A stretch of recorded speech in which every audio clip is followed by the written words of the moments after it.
got plenty. Plenty to go round. I want. Got what it takes. Oh, let's encourage headlock, sir. Oh, right there. Yes. I see that you know your judo well. Oh, done.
hasn't been corrupted by capitalism.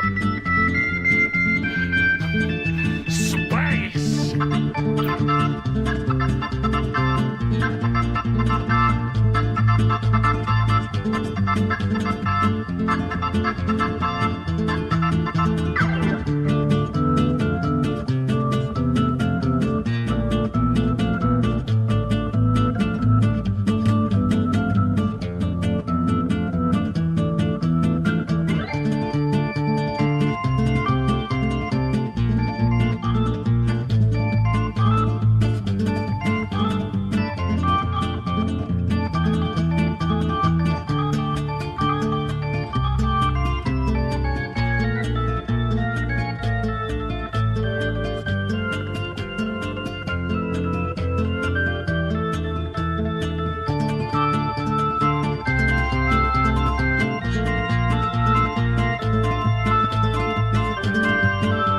Others got plenty. We've all got plenty.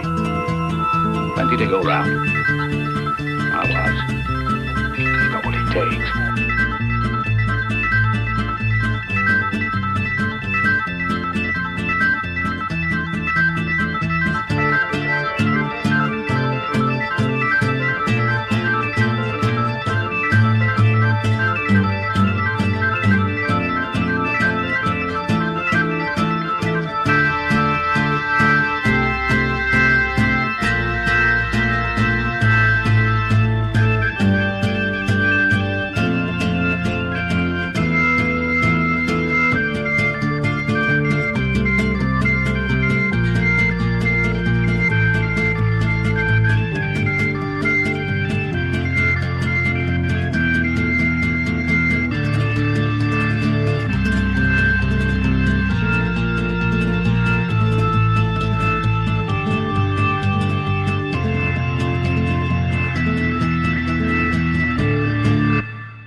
spaceman, the fastest guy alive.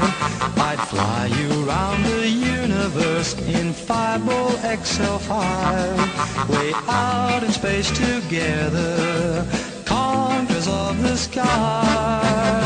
My heart would be a fireball, a fireball. Every time I gazed into your starry eyes. We take the path to Jupiter, and maybe very soon we cruise along the Milky Way and land upon the moon. To a wonderland of stardust, we'd zoom our way to Mars. My heart would be a fireball, a fireball, 'cause you would be my Venus of the stars.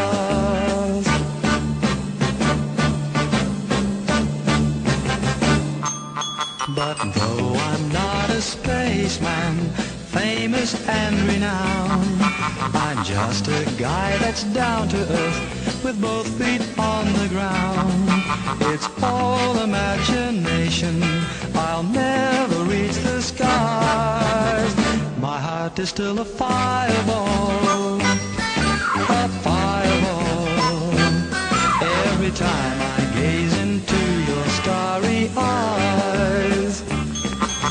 Fireball, fireball. Every time I gaze into your starry eyes. Fireball. Hello. How are you all today? Good Monday, good week. It's the 2nd of March 2026 today. Hello, I hope you've all had a fantastic weekend. Welcome from London. It's a beautiful day out there, actually. I feel a bit guilty for, well, the fact that I'm not going to be going out there. Hello, I hope you're all very well and you've had I've already said that, haven't I? But I mean it. I hope you've had a lovely weekend. Hello to you and hello to YouTube. Hi, YouTube. Hello. Arthur's got plenty. Now. We've all got plenty. Plenty to go round.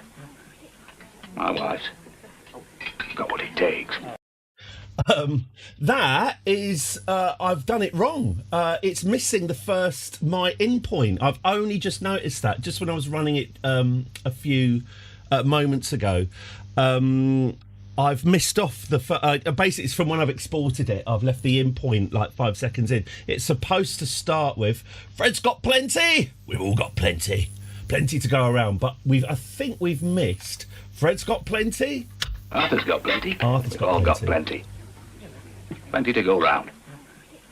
My wife's got what it takes. Yeah. So tomorrow there will be a more that will be longer. So that's fine. So that's slightly curtailed. There's another one. Do you want to see the other one? Hang on. Oh, that's a nice headlock, sir. Oh, yes. I see that you know your judo well. Good one. There you go. A nice simple one. I don't know what it is. I seem to just say that over and over again to myself anyway. So I thought let's make it official. Hello. Yes. Hello. I hope I've done all that. We all know you're well. Great, good. Yeah, plenty of news, plenty of new things to take you through today. Yes, so yesterday my family left me alone in the house. Well, I say they left me alone. They invited me out.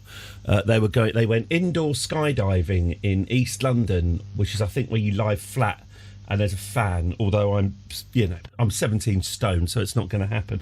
So I managed. So actually, I did a lot of work on the stream. I'll take you through the various new things. So firstly, we are currently simultaneously streaming on YouTube. Hello, Cholera. Thank you very much for keeping me company yesterday during my my testing period. Well, Space Ben, I'll tell you. Firstly, yes, we are. It's on the VOD if you want. It's 45 minutes of me testing what YouTube will accept, and I've had some very exciting results. So, part of the reason why I've been avoiding streaming on YouTube is I've been worried about copyright, about what Mainly, weirdly, and I know this sort of seems a slightly weird thing to worry about. I've been worrying about playing my channel music, the music just before I start, because honestly and truly, just listening to that music just sort of 10 minutes before I come on really does put me in a nice kind of ready to go. And so so I've been testing to see what YouTube's copyright spiders can detect, and it was very interesting. It would appear that audio wise, pretty much anything goes. I tried to trigger it with first I tried triggering it with CFAX music from Yorkshire Television 1981. It didn't seem to mind that, obviously. So then I upped the game slightly and put the Going for Gold theme tune, Treasure Hunt, Fireball XL5, even Tony Christie, Avenues and Alleyways, the theme tune to the Persuaders. Oh, might be wrong about that one. All fine. And then I put on Mr. Dalliard. Mr. Dalliard, Mr. Dalliard, we're going to Moscow. I put that on, and within 5 seconds, I got told off. I got a warning coming up saying you're a naughty boy and we're going to take your stream offline. So it's very interesting. So it seems that I know it's going to be awful. I won't be able to watch YouTube videos on YouTube unless, and I haven't sorted this out yet, unless I can work out a way of only broadcasting audio, so basically blanking out the YouTube stream if I do want to watch YouTube, which sounds like quite a lot of effort, doesn't it? So basically I'm just going to not bother. But yes, so sound, all fine. Any visuals from YouTube, YouTube gets annoyed. So that was, it's positive anyway. Like I said, I was worried. I went through all the on-screen emotes, just, I like stuff like this. Yes.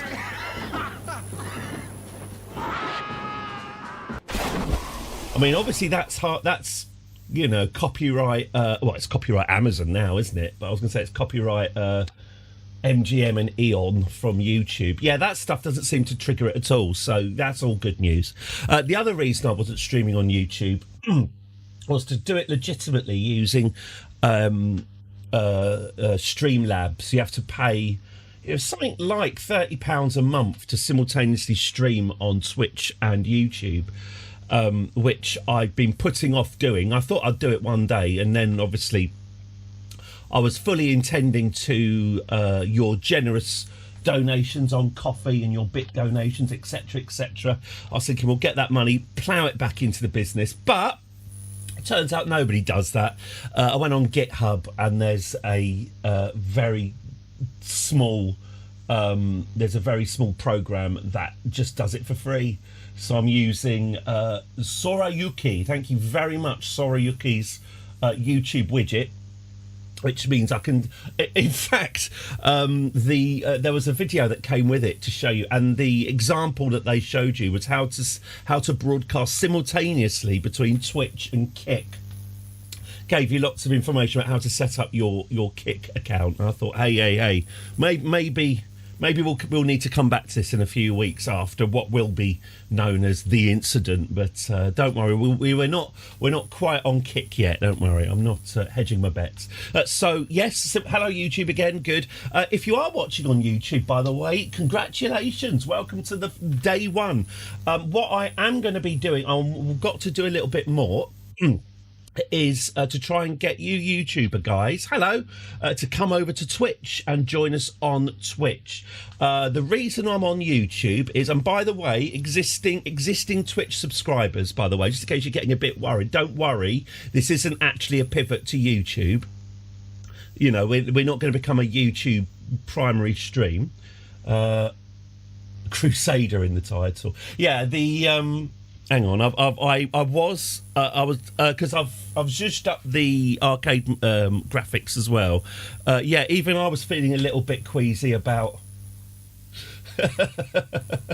You know, I was looking at that thinking, is war as much fun as it was last week? And you know, there's pretty much no good time for a war, is there? You know what I say? We need a little bit more of that. We need a little bit more of that in the world. I forgot I did that. That's funny. Do you know how long that took me? 2 minutes yesterday. I've been meaning to do it for ages, but there we go.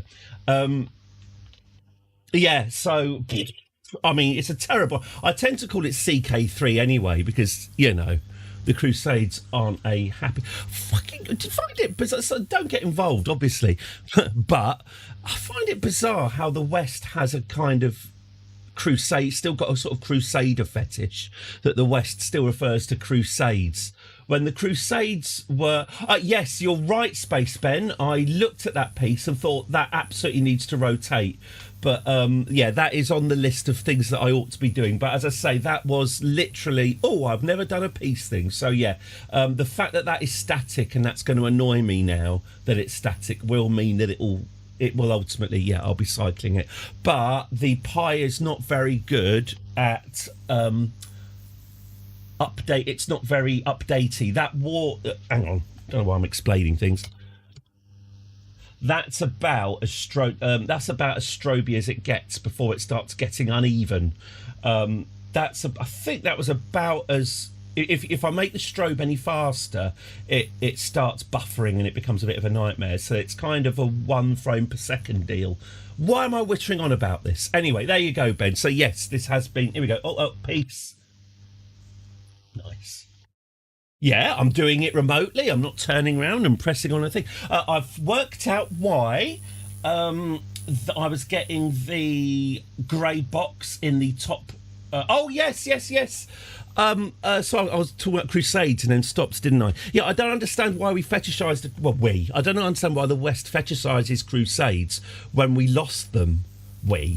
Actually, fair enough. I am, according to my DNA history, I'm, basically my family moved from the plains of Africa to Dartford and then remained there for 4,000 years. So probably is a we. But yes, considering that the West failed repeatedly over and over and over again to conquer the Middle East, I don't know why they still go on about it. Anyway, let's not. Most people don't know we lost them and think the other side started it. Yeah, that's exactly right. Yeah, I always think, bizarrely, apropos of almost nothing, that Stephen Fry's prep school, I think, their houses were named after British heroes, great famous Britons, and there was an Edmund Hillary house, and no one, when he was at school, questioned the fact that Edmund Hillary was in fact Kiwi. He was not in fact British,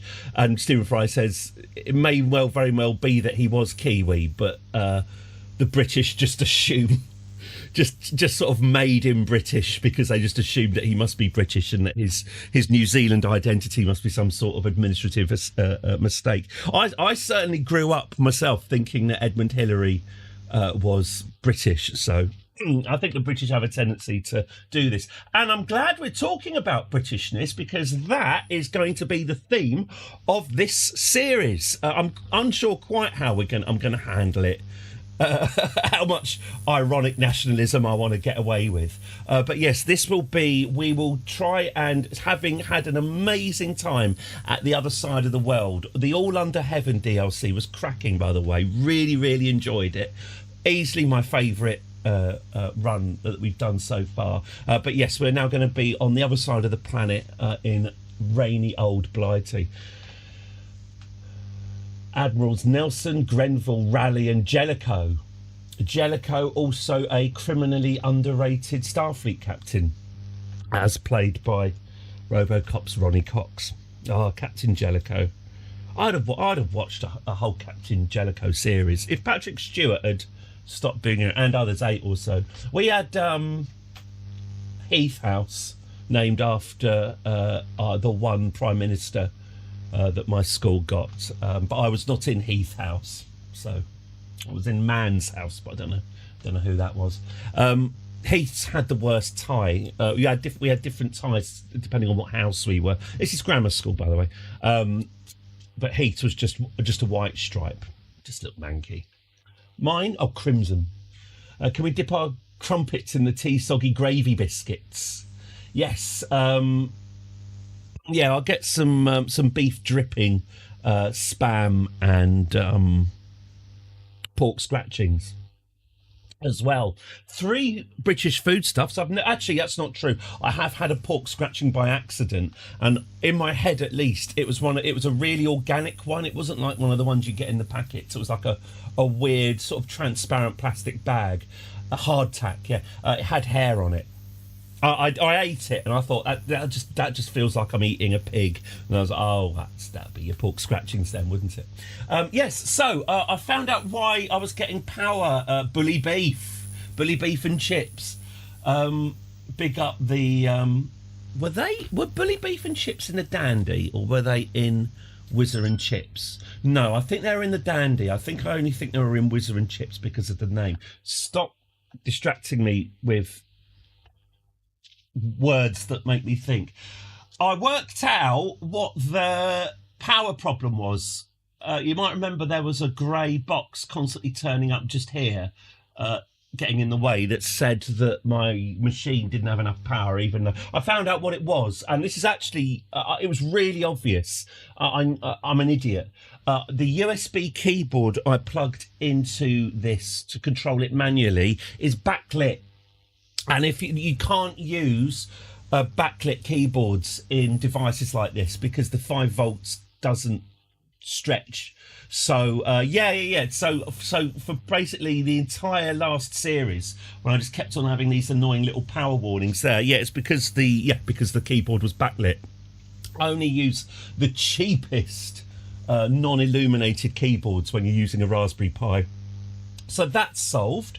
I really am going to get on with this game, by the way, but there's quite a lot of news. Icons, right, yes. So I've done a load more icons down here.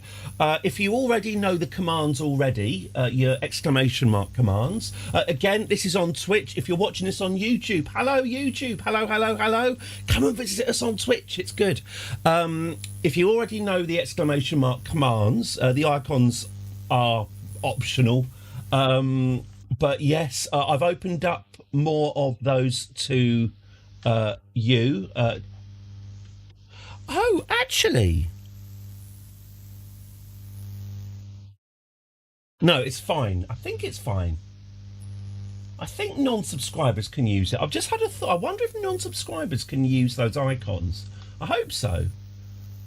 Theoretically, non-subscribers can use those icons. If a non-subscriber fancies testing it for me and letting me know, that'd be great, actually, because I've just realised I didn't test that.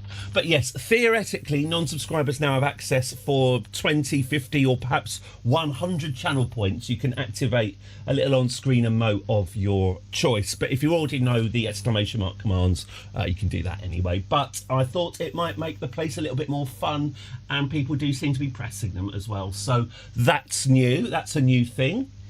I had to do quite a lot of little icons and text on that as well. So we've got pork, which, as I say, is currently not functioning properly. Fred's got plenty. Arthur's got plenty. We've all got plenty. Plenty to go round. My wife's got what it takes. And we've got Oh, that's a nice headlock, sir. Oh, yes. I see that you know your judo well. Good one. By the way, if any subscribers, if you need to resubscribe, if you could just click one of those buttons for me and let me know if they work. Theoretically, they should work, but if they don't, I really do need to change that. So hang on. Icons, pork, judo, YouTube. Hello, YouTube. Oh, yes, right. So, YouTube. No one's actually talking on YouTube at the moment, so that's fine. It turns out that opening the gates hasn't a Lulu Bang Bang stuff. I've really got to raid Lulu Bang Bang because she's very friendly and very nice. It's just that I'm always so tired. I'm always so tired after these streams, and she's very interactive, and she quite rightly demands answers from people who've joined her stream, and most of the time I just want to sit here just doing this, eating a pot noodle, but I really do have to because she's putting the effort. And also, local, Thanet, Isle of Thanet solidarity as well. Yes, YouTube. If by any chance the YouTube chat does take off, hello YouTube. I'm going to need some mods. So if that's a thing, if any of my subscribers feel like moderating a YouTube channel, I'll ask you to do that. Christ knows what that involves. Hopefully it involves almost no effort. I could probably handle it for now, but it's very much one of those we'll cross that bridge when we come to it things. When I get so incredibly popular, I'm flooded by messages from YouTube, then we'll have another conversation about that. But yes, that is a thing to think about. Text fixed. Oh, I've fixed this text at the bottom of the screen. It wasn't updating. It is now. So I've fixed that.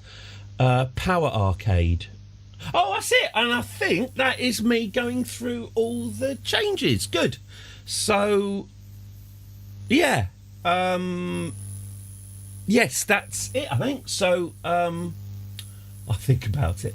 So yeah, there we go. And slightly new overlay. Like I say, I've put a bit more, trying to sort of push people towards the Twitch thing a bit more. I'm not keen on this font. I'm not wild on this at all. What it is, it's the same as this font in the bottom right, and I don't want to use. It's all War and Roblox. Yeah. I'm not happy about the font in the bottom right, but it's the same font in that this font here, which is almost kind of legacy now, the Eddie Purple's arcade thing. I should probably change that. I should probably change the logo for the channel, but you know, I'm only one man. But anyway, if you're not wild about this font, I'm not wild about it either, so that might well change. Oh, right. I'm also just hoping that like I say, we're having a sort of British themed theme, but I am hoping. I thought I did have the Union flag motif. I had it unblurred, but it did just look like a BMP leaflet. But I thought that by giving it a kind of frosted glass haze, it kind of takes the curse off it a little bit. I don't know. Maybe now is the time to pivot, especially now we're on YouTube. Right, I need to shut my mouth and get on with the game. Monthly hand shandy. Oh, yes. Monthly. Space Ben. KCD2 news. I played loads of. I restarted it. Saturday night, I went to bed at 4 a.m. because I was playing Crusader Kings. The Henry of Skalitz you don't see is a very different Henry of Skalitz. I think I've actually. I've done less of the story than I did on the stream, but my Henry, he is such an alchemist. He's making swords. He is learning alchemy. I appear to be stuck in a horrible loop, which I'm finding very funny. So, Space Ben, your video is. I was going to watch your video to. Get myself a little head start, but I have my Henry is deliberately living the poorest. He really is, and what's happening is we're earning a bit of money from making swords and selling marigold potions, and then I keep on going to that wanker, the dice guy in the tavern in the original town. I keep on challenging him to dice, and he keeps on beating me. And I think about 3 times now I've made loads of alchemy and weapons, sold them to the German guy, and then taken my bag of coins to the pub and lost them. I've been getting little tin badge things. I'm losing them to him, and he's such a prick. And I was going to, last night, I was going to just beat him up, but then I realised I'd sold all of my saviour schnapps. To accidentally to earn enough money to do gambling, which I then lost to him. So I couldn't even drink some saviour schnapps and give him a walloping. It was a humiliation. Just picked up levelling flowers and alchemy. Yeah, so that's what I'm doing, Space Ben. That's what I'm doing. basically almost nothing has happened. I haven't even met the maypole guy, although Bruno Brooks has told me to poison the cows from the other village. But anyway, I haven't even done the manker and what's his face stuff. I'm literally just forging and alchemying and dicing and having a lovely time. And listening to this song all the time. I've been listening to the Song of Ice and Fire books as well. I had the Red Wedding. I got quite emotional listening to the Red Wedding in A Song of Ice and Fire. Oh, talking of literature, rest in peace, Dan Simmons. I'm very sorry to. In fact, here we go. Let's just go. R.I.P. Dan Simmons, author of The Terror. And Hyperion. Long-term viewers will remember 6 months ago I was reading, or having read to me, the first Hyperion book, I think recommended by Spacepen. Really loved it. Beautiful, strange, epic. Epic's not a great word. Oh God, no, epic's a terrible word. We're currently using that word to. No, let's not go there. Anyway, a beautiful book. Terrible ending. Absolutely dog shit ending, Dan Simmons. I mean, yeah, so I have bought the follow-up books, so I should listen to those. The Terror, I mean, if you've never seen the television series The Terror, one of my favourites. It got me really interested in the Terror and Erebus stories, not just the disaster, but their role in the Napoleonic Wars. Don't worry, I'm not going down this rabbit hole, but it was a lovely introduction to the world of decommissioned Napoleonic era warships. I've made that sound great, haven't I? But yeah, the TV series is cracking, and I read the book off the back of the TV series, and it's even better. So cheers, Dan. I hope you're settling in nicely, and Paddington Bear's giving you the once over. So yes, I did freestyle first play, no YouTube, but checked all little clumps of. Oh yeah, it does label nests, doesn't it? So I've been chucking my good popular Henry of Scallots has been chucking stones at birds' nests and stealing their eggs, which doesn't feel great, but there might be some coins in there at one point, so we'll just carry on doing it. The Fox potion, Henry level potion. Fox gives you speech. Great. Yes, I'm hoping to find a potion that increases. I'm hoping to find a potion that increases your ability to sell things, because then I'm hoping I can get into a kind of nice little feedback loop. Can I also apologise for? We're not going to be doing Deal or No Deal today because one YouTube. Oh, in the future, by the way, when I do Deal or No Deal in the future, we will just have to say goodbye to the people on YouTube. Don't worry, Deal or No Deal will still be a thing. We'll do it on Friday, and it'll be a good reason for people to. Speech improves haggling. Fox potion. Yeah, I made my Henry a speech man. Rather than a fighting man, purely because of resale value. Because as I say, all these games. I remember No Man's Sky, way back. No Man's Sky for me never got better than the first few hours. Fox potion is the answer to everything. Yeah, No Man's Sky, the first few hours where you had to just explore the planet you're on, and get back to just basically rebuild your ship. I died so many times from various dangers. Best bit of the game. Once you went into space, it felt like the whole thing had kind of got less interesting, bizarrely. And I feel the same way about KCD2. I'm just enjoying being Henry. But yes, it's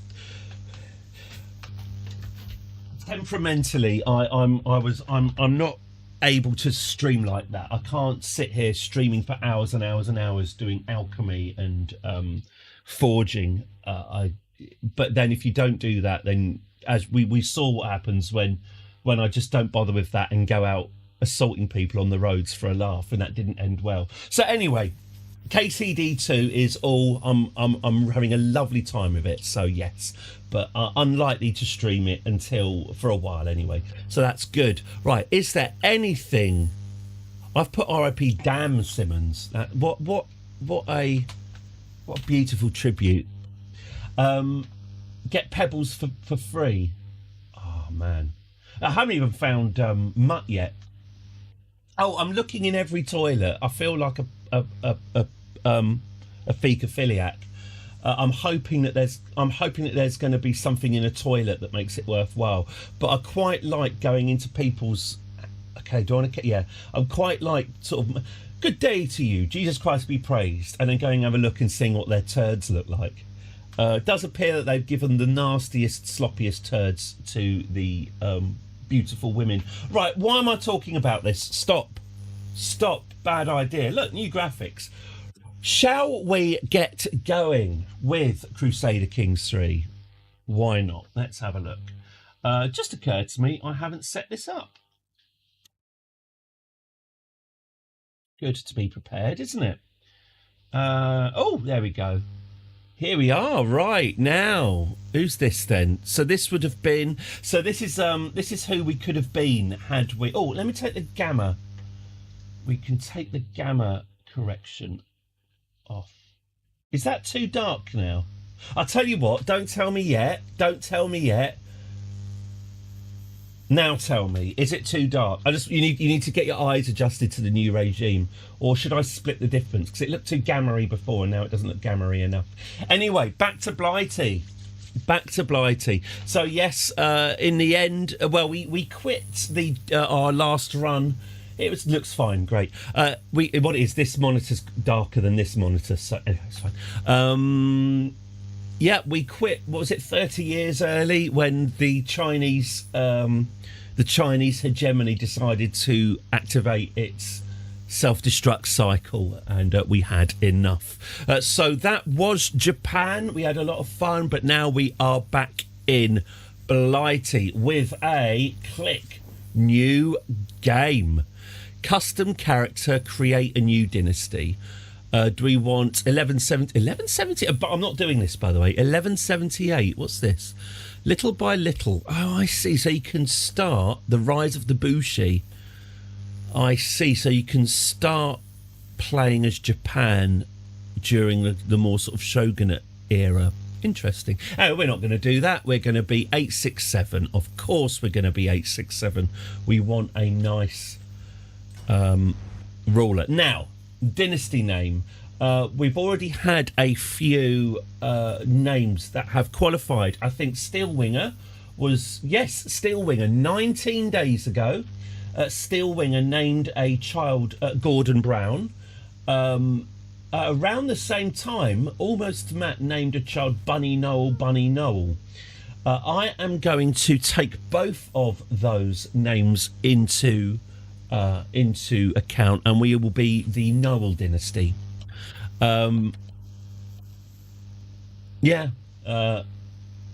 We could still have a chance of naming a dynasty. Well, what it is, I'm sort of trying to be fair, really. I was just going by what the because Gravy was it Henmania? Fizzy Brown Gravy was the name that we landed on. That was just the next name when I started with Japan, so hence the Gravy dynasty. The only reason I'm not going to go with the Brown dynasty is for a couple of reasons. One, Brown and Gravy are quite similar. Two, Gordon Brown seems to be a good guy. He really, really does seem to be doing the right. He seems to be disassociating himself from the bad things that have been happening. So I've got. I at this exact moment in time, I don't have anything bad to say about Gordon Brown, but I'm a little bit antsy about just into what is into. He got your ruler killed. Yes, in what is, let's call it, an ongoing police matter. I thought perhaps we won't fully embrace Gordon. Anyway, landless rulers. Let's create our rulers. So, game rules. Now, I'm not sure if we're going to change many of these because I like them. As much as I was thinking about... we'll go with historical accuracy more or less, I think. I was thinking about, living in an already a liberal paradise with equal rights and gender equality and the rest of it. It's quite nice. It's a nice idea, isn't it? It's a nice idea, but I think it's more satisfying to introduce equal rights, gender equality, etc., via hard graft rather than having it given to us. So we shall enter the world of 867, I think, pretty much as it is. Difficulty normal, gender equality default. The game will end in 1453.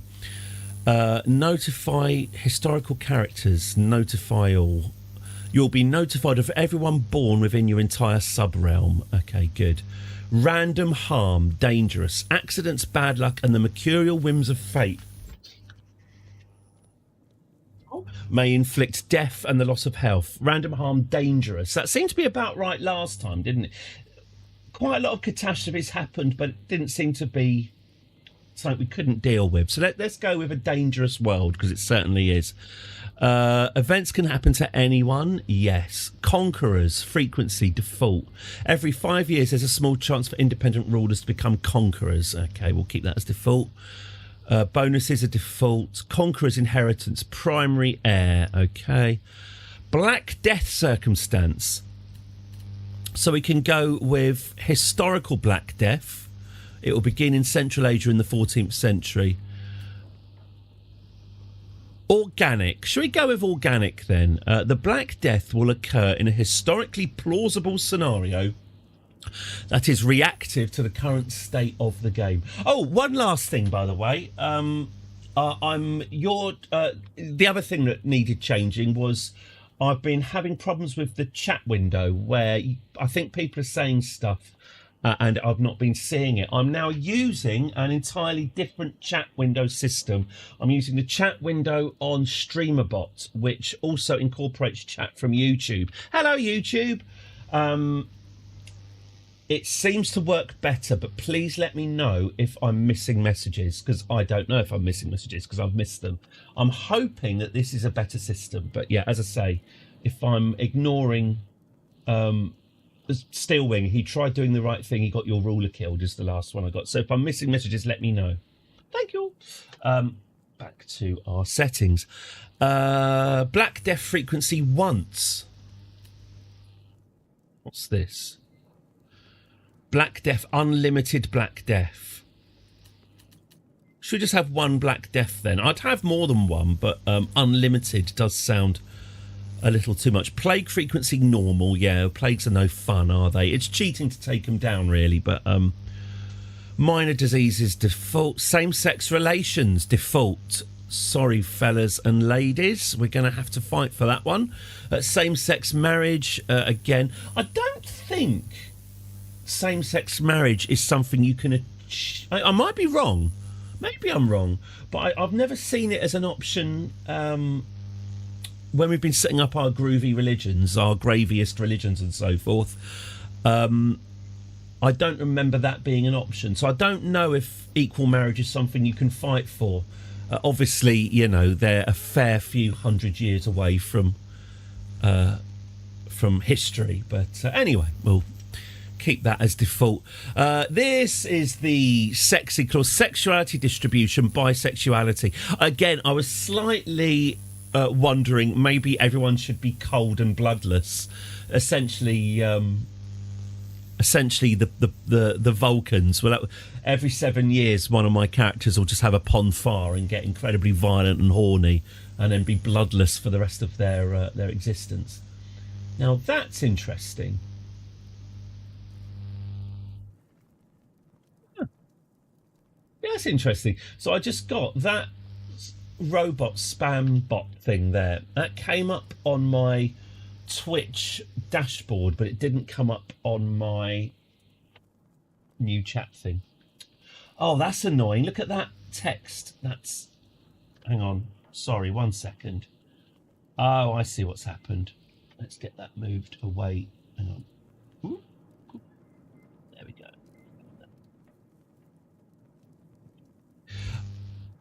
Good. Where were we? Asexuality. Right, yeah. But, you know, where's the fun in no one shagging? So let's All sexualities in the game are equally common. Yep. That's nice. Bi. Everyone is bi. It just makes, it just makes it a hornier game. Adoption is unlocked by the compassionate trait. Okay, default. Matrilineal marriages, default. Enclave independence. Sorry, the opposite. Exclave independence. Exclaves of independent AI rulers at peace will be removed on succession unless connected via a naval path or part of the de jure territory. Is that... Independent rulers can have exclaves anywhere in the world. Is this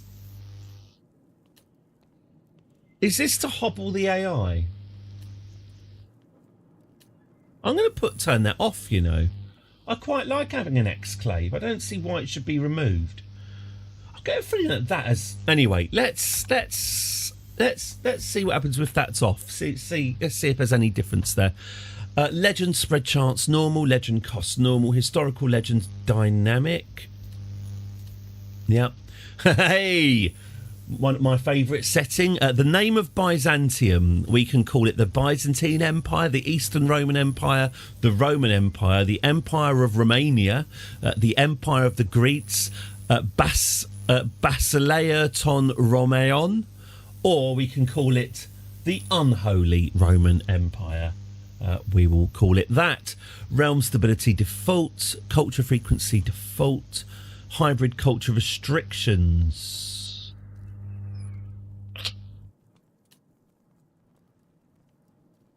To a degree, non-player created hybrid cultures can emerge from existing hybrid cultures. Eastern Roman, no, unholy.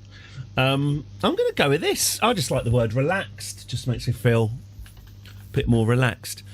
Default, divergent and hybrid culture cooldowns, default, regional heresies. So this says relaxed. Heresy outbreaks do not have a regional weighting. Encourage the appearance of more diverse heresies. So that's what I selected before, was it? I see why I selected that. That sounds good. Mongol invasion, random. The Mongols will invade at a random date. Yeah, let's go for that. Random nicknames appear twice as often. Yeah, unholy is written. Holy Roman Empire, unholy Roman Empire, more like. It is Simons, isn't it? Let me just check that I've spelt Mr. Simons' name correctly. Yes, good.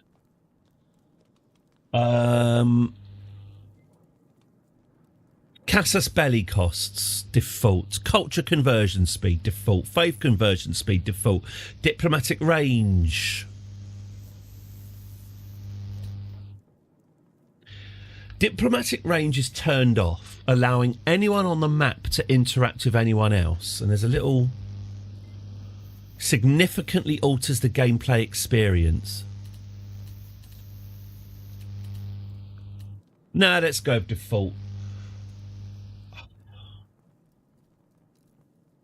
What it is, I really do like the idea of just, phoning up Japan and saying, hello, can we borrow a princess? But I think the little yellow warning is right. I think it probably would make it a bit too easy. I think it would give us too much, because if we can just go around the world looking for the best wives or husbands, the best spouses, it's going to make okay, fair enough. De jure requirement on titles of de jure land will eventually be destroyed if a character holds no de jure land of the type within their realm. Okay, fine. De jure empires will be destroyed unless the holder controls at least 20%. That sounds fine. The creation of custom non-historical duchies is allowed. Yep. Non-historical kingdoms, yes. Generate families. Most landed historical characters with no recorded will have a spout. Okay, fine. Faith acceptance, default. Randomised faith, off. Random ruler placement, off. AI embarkation cost, default. Domain limit, default. Hungarian migration. Historical. Scandinavian adventurers. Frequent. Fall of Al-Andalus, no limitation. Seljuk invasion. I don't know who they are. That's exciting. The Great Step enabled. Yes, DLC. Hello, everyone. This is we have all the DLC. If you're wondering what DLC we're using, all of it. No expense spared. All the DLC is on.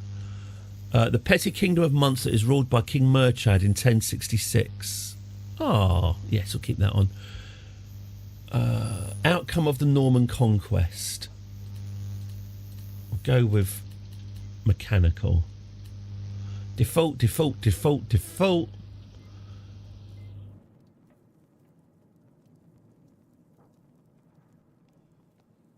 I'm just looking.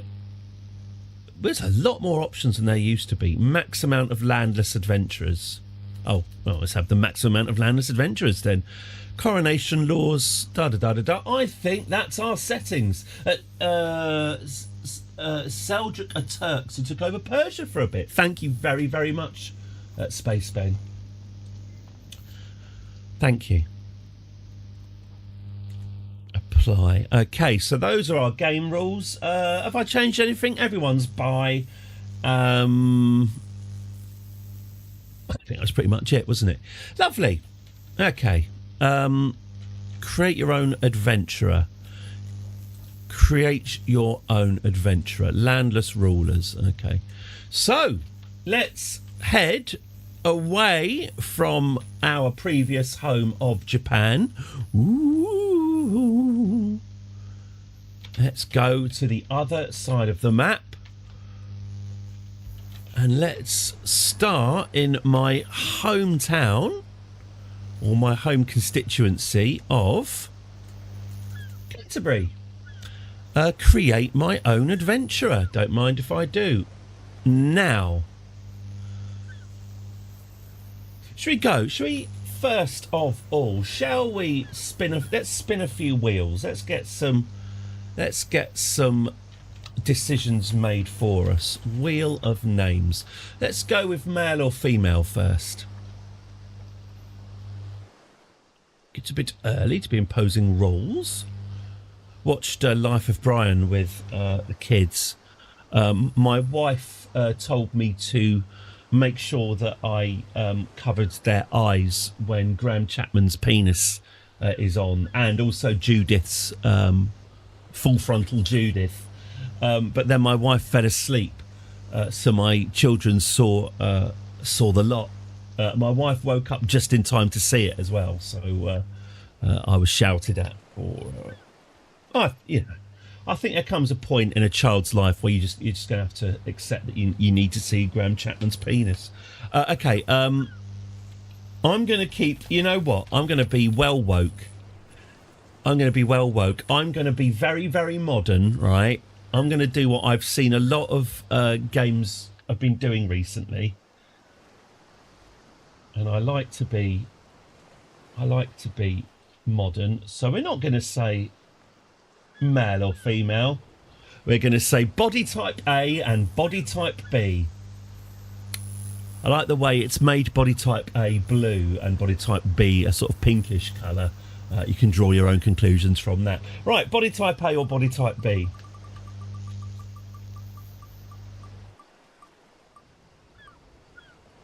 Oh, body type B, I think. Yeah, here we go. Body type B, or as it's otherwise... Oh, it's not doing a... Oh, it is, yeah. There we go. Body type B, or as it's otherwise known... A woman. Okay, so... A woman. It's a gormless looking lady. Right, we will be bisexual. Thank you very much. Okay, randomise her appearance. She's got quite a fun face, hasn't she? Let's go with her. Now, what have we got here? Bunny Brown Noel. A Bunny Brown Noel, maybe. Yes. We've merged Steelwinger and Almost's suggestions to create our very first character of the series, Bunny Brown Noel, named after Noel Gordon from Crossroads, of course. Age, should we make her a kid? Actually, can she be a landless adventurer if she's 12? No, she can't. I think she has to be 16 years old. Okay, so we've got 400 achievement points. Oh, Iron Man. Hello, YouTube. Iron Man. I play as if it were Iron Man. I do not save scum. We save scum. Oh, yes. We did save scum once, didn't we? When that was when Genghis Khan demanded that we become a tributary and become part of the Mongolian Empire, and I declined to decline. I went to decline offer and then hit decline, and having declined to decline, that meant I accepted. So there was a bit of reloading there, but that was it. So we play as if we were Iron Man. We roll with the punches, which can and it frequently does, it turns out, mean the end of the game. The Christmas and the last two series, in fact, Christmas and the Japanese Gravy, were terminated before their time due to catastrophes. So we play as Iron Man, but we don't actually play Iron Man because the save file can and has corrupted. It's happened to me, and I lost everything, and that's bad enough when you're playing it single player by yourself, but I'm not going to risk that for a stream. So we won't get any Iron Man achievements, but as I say, no take backs. We could make her fat, couldn't we, or skeletal? Let's go for normal body weight. Yeah, not that there's such a thing as normal. Moving on. Okay, now Bunny Brown Noel. I think we should start. We are the Noel dynasty. Now, I don't want to be. You know, let the thousand flowers bloom. You know, but I don't want to be spending any time on it. I don't want to spend too much time on. She thinks the game is cruel.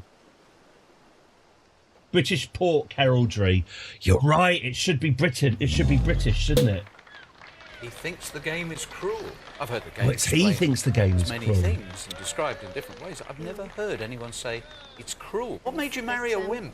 Of course, the moral of the Gravy dynasty was my wife's got what it takes. Was it my wife's got what it takes? I think it was, wasn't it?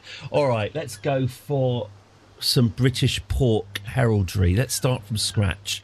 I don't think we'll be using a fleur Elise. Thank you very much. That's the nicest thing that anyone's ever done for me.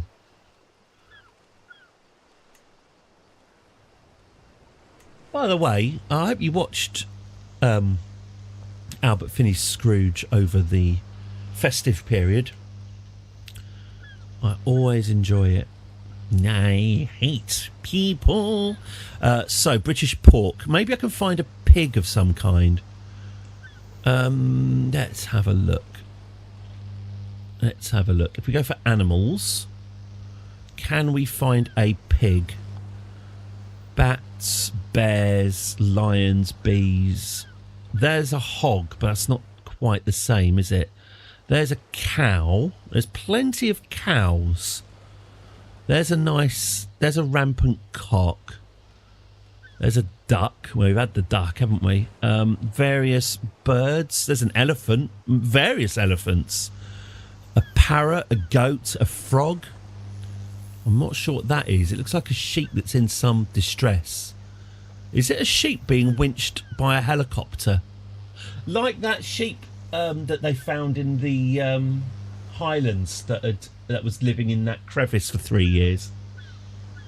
It's fine. It was a happier. It was some hike. I don't know if you saw. Some hikers were walking in the Highlands and they saw a sheep that was basically in a crevice, and they thought, oh, I wonder if it's all right.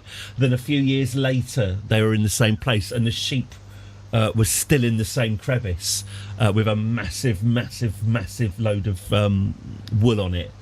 And so they contacted someone, and the sheep has been rescued, but it doesn't play well with the other sheep because it spent 3 years in a crevice. Apparently, it was perfectly healthy. It had plenty of grass and everything. It's just that its horizons were very limited. But now it's now exempt from slaughter and living out the rest of its days on a farm, being pissed off that he's now has to share it with other people. I can't help thinking that he was probably quite happy where he was. But anyway, it's a happy ending for that sheep anyway. I don't mean they're wanking the sheep off. I don't want you to think that the people looking after that sheep are wanking it off. I just don't want that image in your head, okay? Stop. Anyway, so that's what the sheep would have been. This is what the sheep would have looked like being winched up before. This is very limited. Before being wanked off. Okay, so we've got goats, frogs, goats again, a hedgehog. Hedgehogs are pretty British. Horses, dogs. What's this? Is this a pig? No, that's some sort of goat. You know, ibex or its ilk. Lobster. A nice wise owl. There really is a lack of pig options here. Look, how many bloody sheep do you need? How come sheep get all the heraldry and there aren't any porcine? No, we've got storks. We've got dragon. Oh, I've learnt something exciting the other day. Every culture on Earth has a dragon. A dragon is a common cultural artifact in every culture. Completely unconnected cultures come up with dragons of various types. I did not know that Asian dragons are water-based.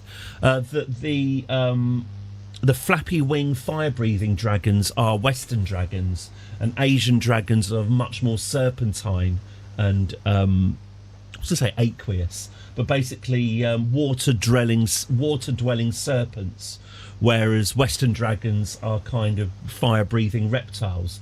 And it's thought to be from our ape memories that we've got a natural aversion to serpents and scales and bat wings, because when you're an ape living in a tree, a serpent is one of your big fears, and so it's a kind of genetic memory that all humans have of being scared of serpentine creatures, and it manifests itself in dragons. So yeah, every culture has its own dragon, which is a nice. It might be bollocks, of course. I heard it on the internet. Okay, so we don't have a pig. I'm still inclined to go with the winched sheep, you know. I think we should celebrate that sheep that was rescued and then forced to live with other sheep. I think we should celebrate that achievement with the winched sheep. Yes, here we go. Now, I'd like to build this coat of arms up a bit. I'd like to create a story as it happens. So let's just leave it like this, just for now. As our story progresses, then so will our heraldry, but we can get some funky colours on there anyway. What do we reckon? Bright, shocking. Oh, no, that's the colour of the sheep. Okay, well, we'll go with that for now. Let's go with hot pink. That's very hot pink, isn't it? Ooh. I mean, I'd go with that if I possibly could. I said hot pink. So I'll do it. Hot pink. Let's get our... So we're going to need a white sheep. Yeah, what'll be a nice complementary...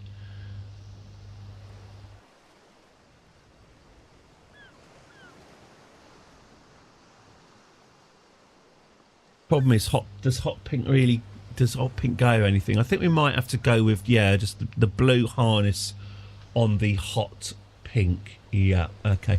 And is it worth us getting some sort of... I'm not really sure what... Oh, I quite like... That's not bad, is it? It looks like... My nan used to give me those pink wafers that you put ice cream in between. Reminds me of those. Yeah, let's go with that then. Let's go with that. And it gives our... If Strangles was here, he could tell us... that does not look like a rampant sheep, does it? And there'll be a special word for the diagonal slash. But yeah, let's go with that for now. While I'm here, let's take a screen grab of our heraldry, and I can stick that on the side. Okay, Noel, he thinks the game is cruel. Let's finish. Okay, so the ancient airlifted sheep of my ancestors. Yep. Bunny Brown Noel. Okay, let's just call her Bunny Brown. There we go. Bunny Brown Noel. Okay. Let's get her appearance. No, let's give her a personality. Now, we will be starting as a landless adventurer. To be honest with you, we have to. I'm not against starting as a low-ranking baron. I'd love to be the Baron of Canterbury. You're actually unable to do that because it's a bit annoying. In this game, you don't seem to be able to... If the top liege is a king, you don't seem to be able to play as a baron under the king. You have to play as the top liege. And so I think you have to play as the King of Wessex if you want to start in Britain. Which is why we're just going to start as a landless adventurers. Have more fun anyway, so there we go. So if we're going to be landless adventurers, we're going to need to learn, we're going to need money. So her financial stewardship is going to have to be pretty good because, as I say, money is what we need. She'll need to have some half decent prowess because it is a dangerous world out there, and we'll give her average diplomacy and average intrigue. Her learning is poor. Maybe we'll worry about that. And her martial is poor. Martial is more for when you're commanding armies. We can probably do with a few more points in that, but we'll keep this because we're going to add some traits. So I don't want her to be an amateurish plotter. I would like her to be a thrifty clerk. Thank you very much. Her personality, you say? Lustful.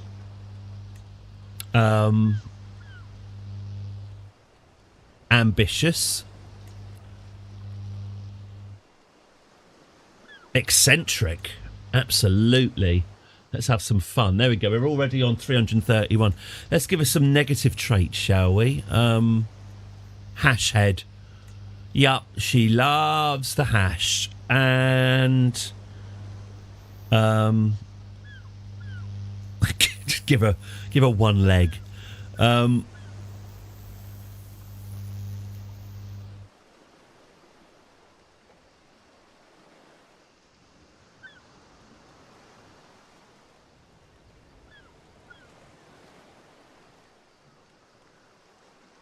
Could make her a giant. Woof. Why don't we have a giant lady? Yeah. Okay. A giant hash head. Yeah, I like the sound of that. Okay. A giant hash head who is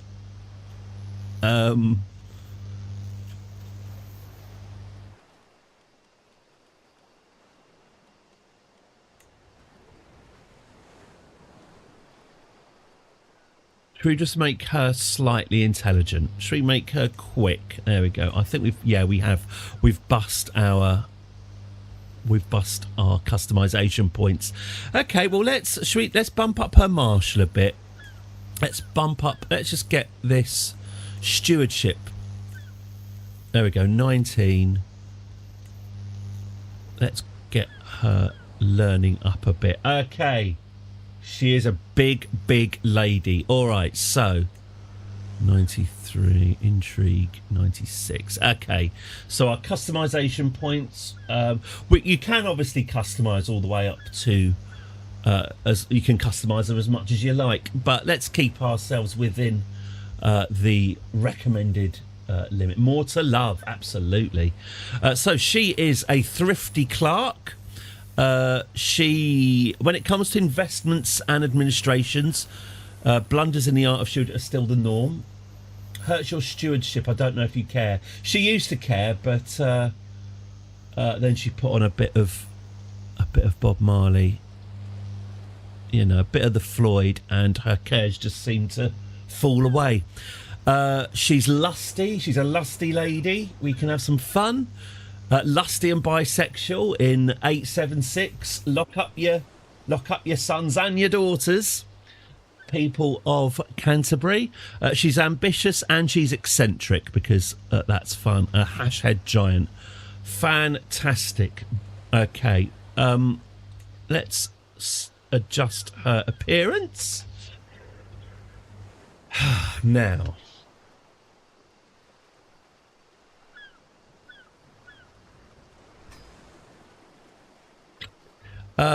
Let's not spend bust size. Oh, Eddie, don't, Eddie, stop. I'm so sorry. Oh, good. Oh, actually, you can't see. Oh, good. You can't see what I just did to bust size. I've given her a perfectly normal, average bust, obviously. Okay.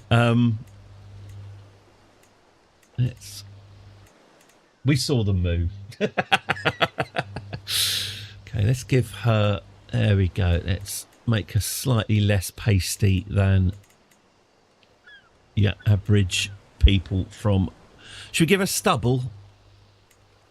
Oh, we can't give her stubble. Okay, we'll give her sparse body hair. I mean, this feels like we're going a little bit more intimate than is strictly necessary.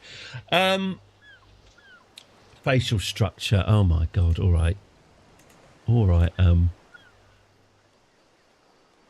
Okay, now. Right, I'm not getting into any of that stuff. Let's just give us some piercing green eyes. There we go.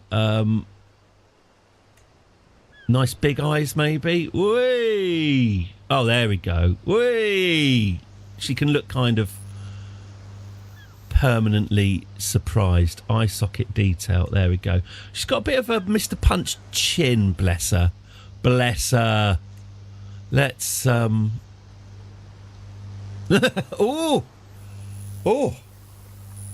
oof! That's Total Recall. Yeah, Chinny Recon.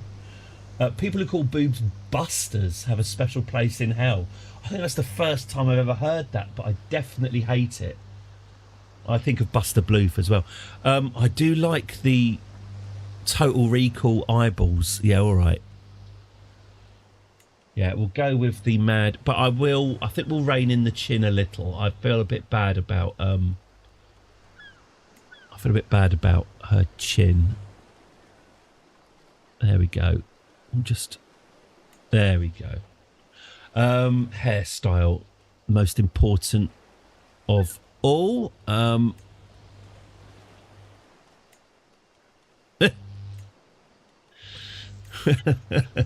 Ooh, I quite like that. I quite like the Byzantine ringlets. Let's go with the Byzantine ringlets. Good chinny.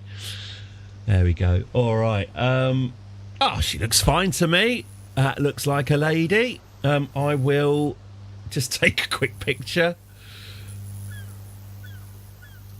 Okay. Finish appearance. Well, she looks like a fine leader. Are we ready? Are we ready to go into this now? Oh, actually, before, let's let's just let's get the overlay updated. I'm just going to check that I'm still streaming on YouTube. Yes, I am. Hello, YouTube. You're right. Say hi if you're there. Yeah, good, we're there. Good. Right. What am I doing? Oh yes, overlay, overlay, overlay. Here we go. Dum-de dum-de doo. Play. Whoops. All right. Let's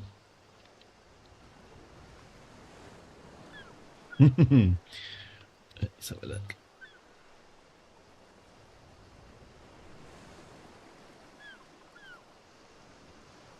I'm not sure if that's... Hello, Ainsley, mate. You should see Polythene Pam, yeah. Here we go. Get rid of Noel. You know what? I'll come back to this. We'll go for the more conventional thing. I don't think the big head thing's working. Oh, but I tell you what I can do. Hang on, let's have a look. She is a boss, isn't she? Her boss bunny. Here we go. Boss bunny.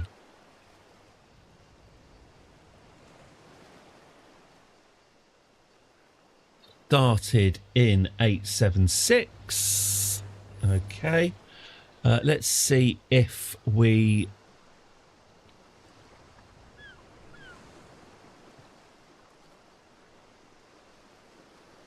There we go. Let's feather this mother. There we go. Let's see if we can...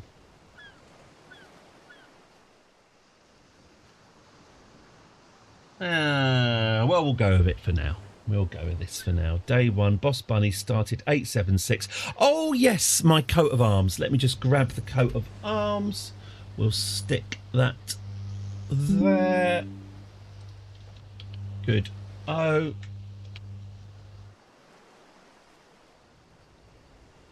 wait, isn't it? Okay. Boom. Oh, hang on. Sorry about that. That appears to have done a horrible job. Hang on, magic wand. Oh, tolerance 5. Should we go for tolerance 5? How's that? And then we go to select, modify, feather, 2 pixels, a couple of those. Yeah, that's better. Okay. Okay, that looks better. Okay, lovely. Let's put that there. Looks all right. Bit of a cheeky drop shadow. Yeah, why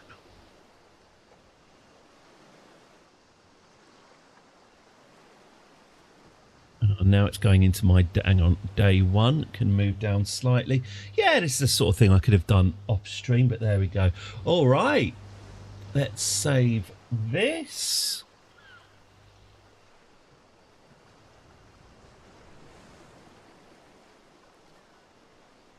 There we go. There is the overlay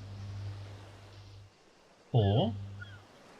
Oh, it hasn't actually worked. Hang on. I can do this. Hang on. Oh, right, yes. Saving it in the right place helps. Save it in the overlays directory, and there we go. Good. Right, that is Boss Bunny. Bunny! No! Bunny! No! Bunny! No! Bunny! No! Bunny! No! Bunny! No! Bunny! No! Bunny! No! Bunny! No! Good. Okay. Finalize. Boom. Finalize your created character. Once you submit, you cannot undo this change. Are you sure you're ready to submit? I am ready. The Keepers of Hampshire. No, I don't think so. We can change that once we're in. Catholic, Anglo-Saxon, the House Noel, game rules. Da da da da da. Start. Let's start.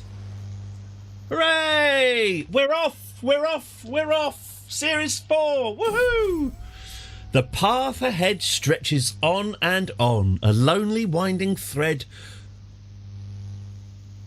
What's that then? Twining towards the distant horizon. What does twining mean then? It's a good start, isn't it? Twining. Wind. It says here, I thought it says wind. Wind or cause to wind around something. The plant will twine round its support. Never heard of that. Well, I've heard of twining's the tea, but not the word. Right, good start. Good start. Looking up definitions of words in the first sentence. The path ahead stretches on and on, a lonely winding thread twining, which means winding, towards the distant horizon. My camp is quiet, just a few scattered tents and pack animals yawning in the breeze. Strangers and hangers-on rise with the day, preparing for their morning chores with reluctance.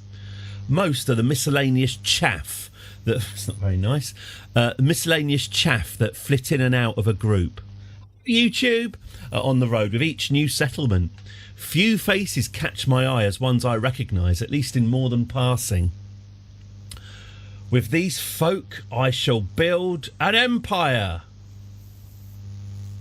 You start out with 2 followers skilled in stewardship. At least I can count on some good scrappers. No. Money, money, money, money, money. With these folk I shall build an empire. Okay, now let's have a look at her. So we've got no player heir, obviously.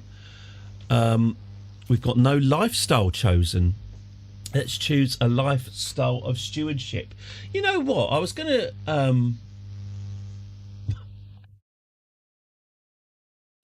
I was going to put her into some new clothes, but I think, maybe we should put her in some new clothes. I do like the green dress, though. I don't want to be spending too long on it. I don't want to be spending any time on it. Let's get her some nice... No. We're... Okay. No. It is Britain 876. You're going to need some stout clothing. I think... You know what? I'm inclined to just say what she was wearing was absolutely fine. Let's just go with it. Let's go with it. A nice, simple start to a nice, simple game. Okay. The Keepers of Hampshire. That's a terrible name. Let's call them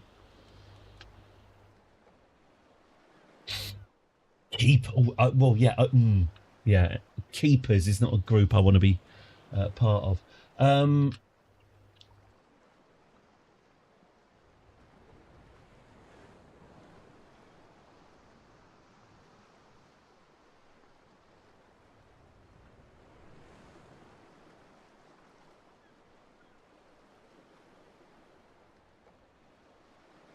Bunnies, balladeers.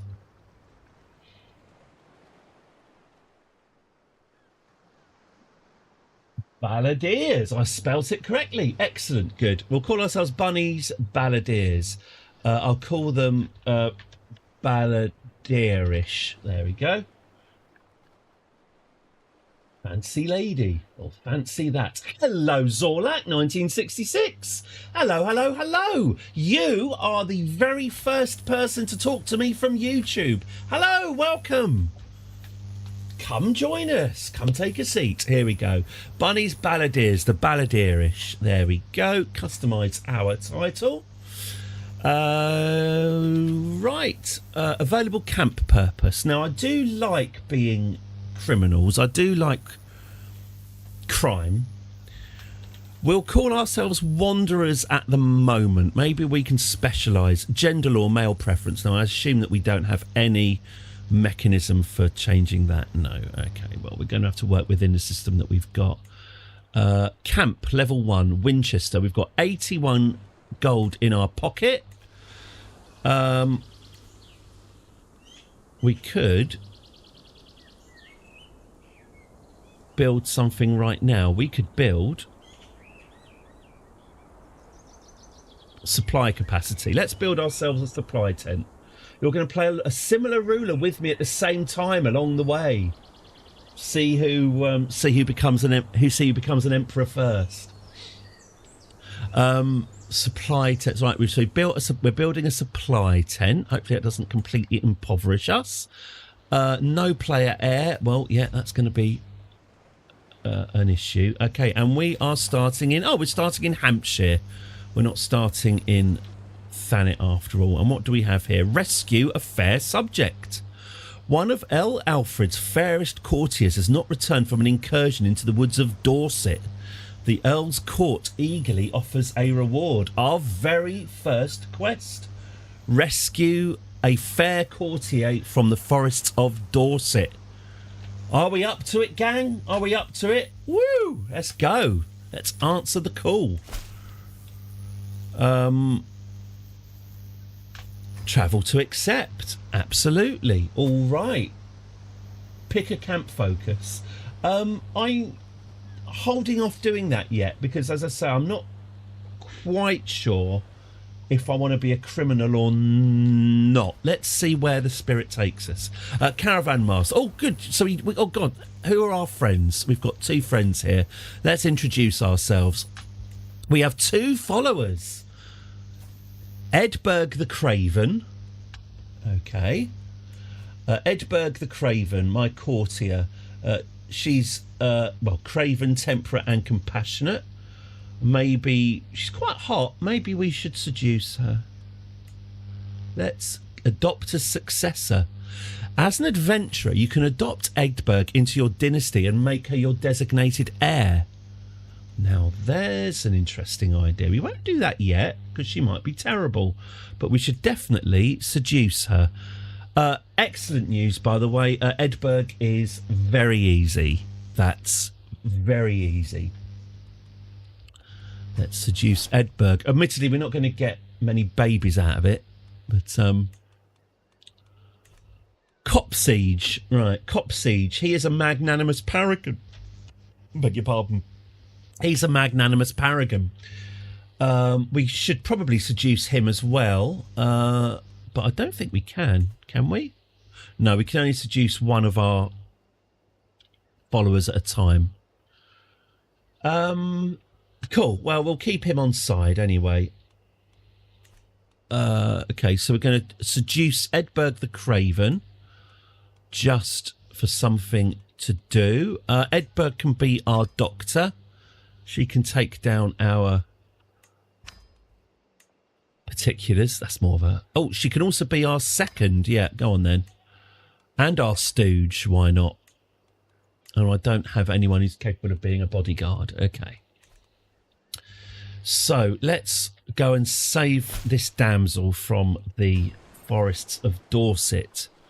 Travel to accept the contract. We're off. Here we go. Oh, it's running nice and fast, isn't it? Blimey. Oh, she looks surprised by what she's found, doesn't she? Just going to take a quick green grab of her. Okay. A tired Earl Alfred approaches the camp with his men.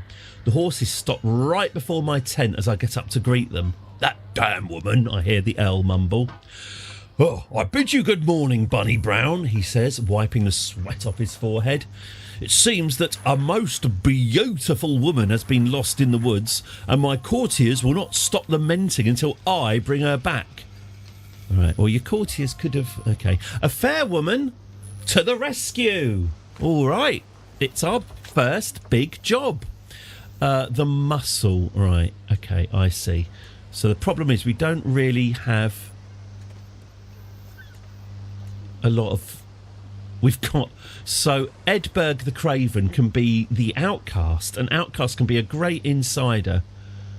We need an outcast to find a lady in a forest. Okay, that's fine. And a thug. Yeah, whenever you're looking for a woman lost in a forest, you need someone who can cosh them in the skull and get the barrel ready. This will definitely be fast, but it doesn't have to be loud, right? So Copsig the Thug and Edberg the Outcast will apparently be working on finding this lady. Okay, good luck with that.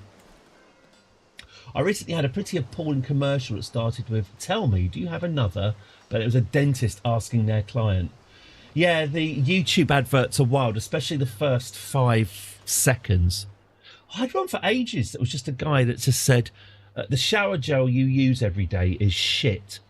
That was, I had that advert over and over and over again, but that was the first 5 seconds was just a guy basically telling me I stink. I mean, it wasn't on the internet. It was just, just out the window.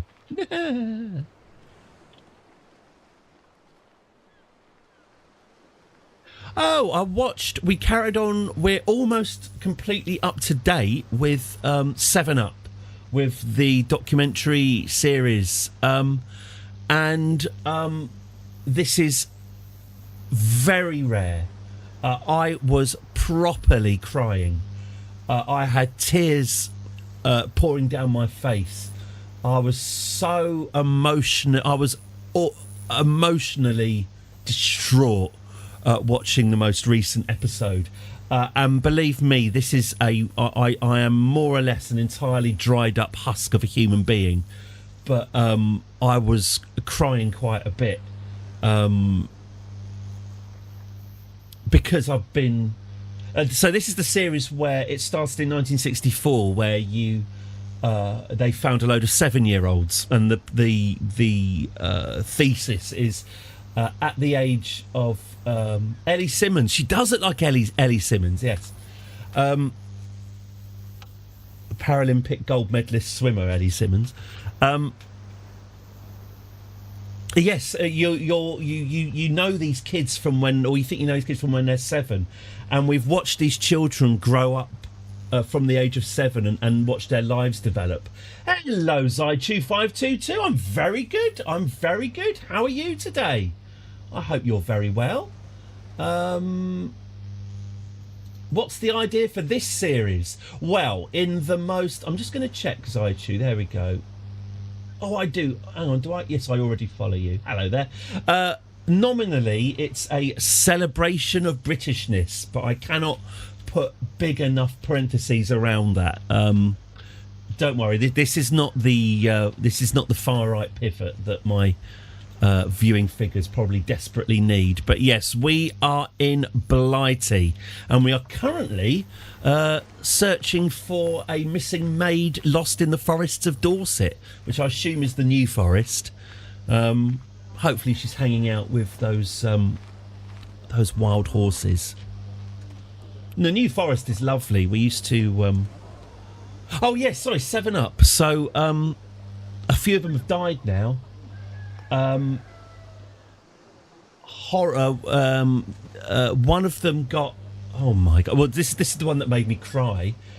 Oh, my God. Well, one of them, they're still alive, but their husband, Ian, got a terminal cancer diagnosis, and then he got... smashed at a zebra crossing. He was crossing a zebra crossing and there was a red light and everything, and a car just went through him and broke every bone in his body and wiped him out. And also a couple of them have died. This is the 2019 we've got up to, and a couple of them have died. But it is almost exactly like that I Think You Should Leave sketch, Tim Robinson's sketch, with the babies in memoriam. Because now I'm looking at these 7-year-old kids from 1964, and a couple of them have passed away. And I've got that guy going, "Oh, come on, they're not babies forever, idiot." Throat slashed. Pancakes by a dump truck driver. But yes, I'm now reaching the series where the cute little 1960s children, we now know how their lives begin and how their lives end. And I've found it... watching it has been a really profound experience, and the amount I've become emotionally invested in these people is ridiculous. And yeah, I do recommend it. very much. But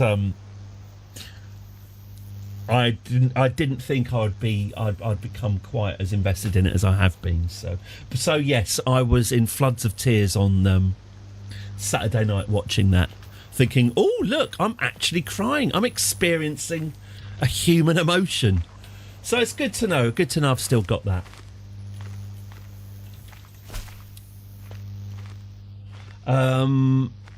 Flog talismans. Have you an eye for the true value of Catholic rarities? The Earl of Gloucestershire offers fair payment. Oh, so we could create fake relics and sell them to the Earl of Gloucestershire. That sounds very tempting, so we'll get on to that. But first, we're still trying to find this this maiden in distress. Hello, anyone who's watching on YouTube, by the way. This is my first day of streaming on YouTube. Very, very exciting. If you do fancy joining our community on Twitch, if you subscribe or follow, you get access to on-screen emotes. Greg! I'll tell him about the emotes. Could you take these to the banker, please? Things like that. You can make things happen on the screen if you're here on Twitch. Anthony, Animated people emotes will the lot. always Yeah, need look at that. plates. Look at that. You can get a bit of Lippmann if you want. Oh, that's one I've got to do. I've got to do old Geronimo. It was like having a bath with your socks on. Didn't stop me though. Where do we want to settle down on this run? Nothing less than the Empire of Britannia, I would imagine. We want to conquer France. You know, I mean, conquering France is going to have to be. If we're Britain, that's my favourite line from Wolf Hall, incidentally, is when they're having a go at Cromwell for being, Thomas Cromwell, for being a pinch purse. Being a pinch purse, and Cromwell says, all the king wanted to do was declare war on France. And the Duke of Norfolk says, what Englishman doesn't? Which it's my favourite line in all of those books, because he's not wrong. He's not wrong.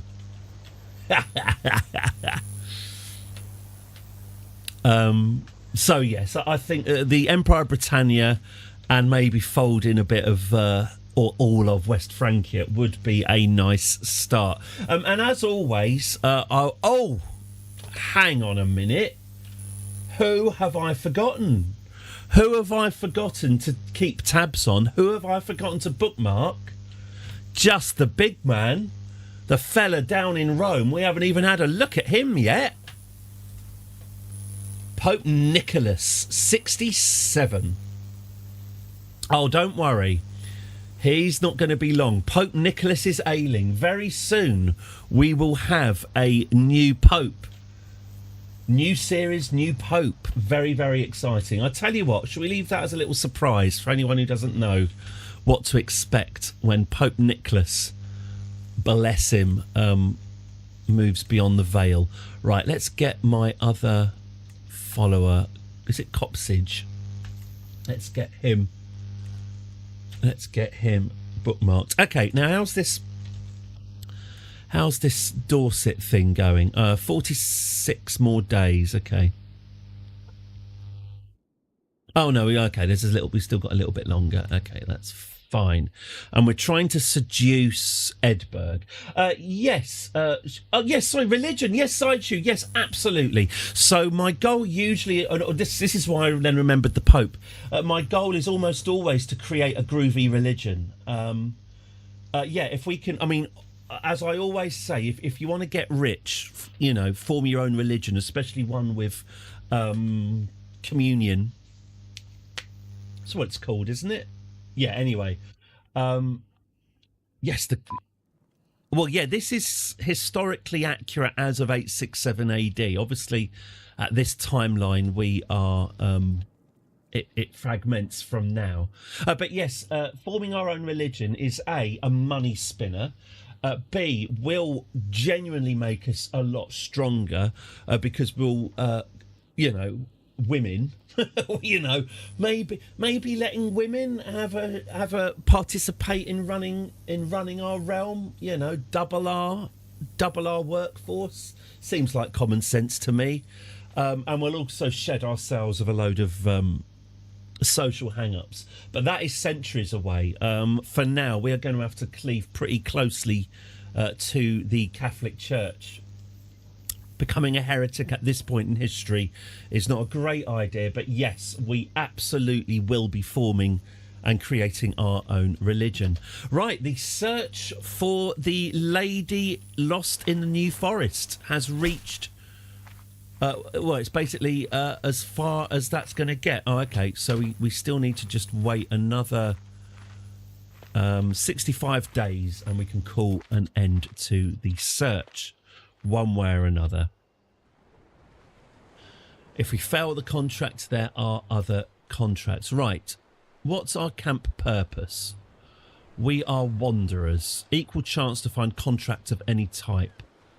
Yeah, we will stick with that at the moment. I'm not against us becoming criminal. Let's see how this search goes. If we do become unpopular with the local authorities, then hello, blimey, this is escalated. Oh gosh, this is the seduction. Oh, cracking, good. Right, well, we're kicking off with a bit of sex. No, pardon. Scheme successful, which is, you know, one way of putting it. Did you have a nice night last night? Yeah, yep. Scheme successful. Edberg and I crouch side by side, the flighty stag in front of us, unaware of our presence. My own attention is unwavering, especially as Edberg's blouse brushes against me. Sorry if this is a bit too intense for this time of the morning. All this hot blouse chat. When I reach over to embrace her, I find that she also had her attention elsewhere. What does that mean?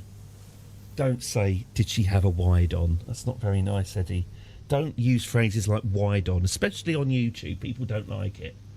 But she definitely had a wide on. As the stag disappears into the plains, our naked flesh, pardon, is already cradled by the soft earth as well as each other.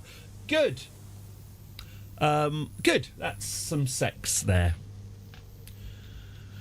Ooh, sex. Right, for us to be together is only natural. Edberg becomes my lover. End your scheme to seduce Edberg. Pardon? There we go. Consider her... Greg!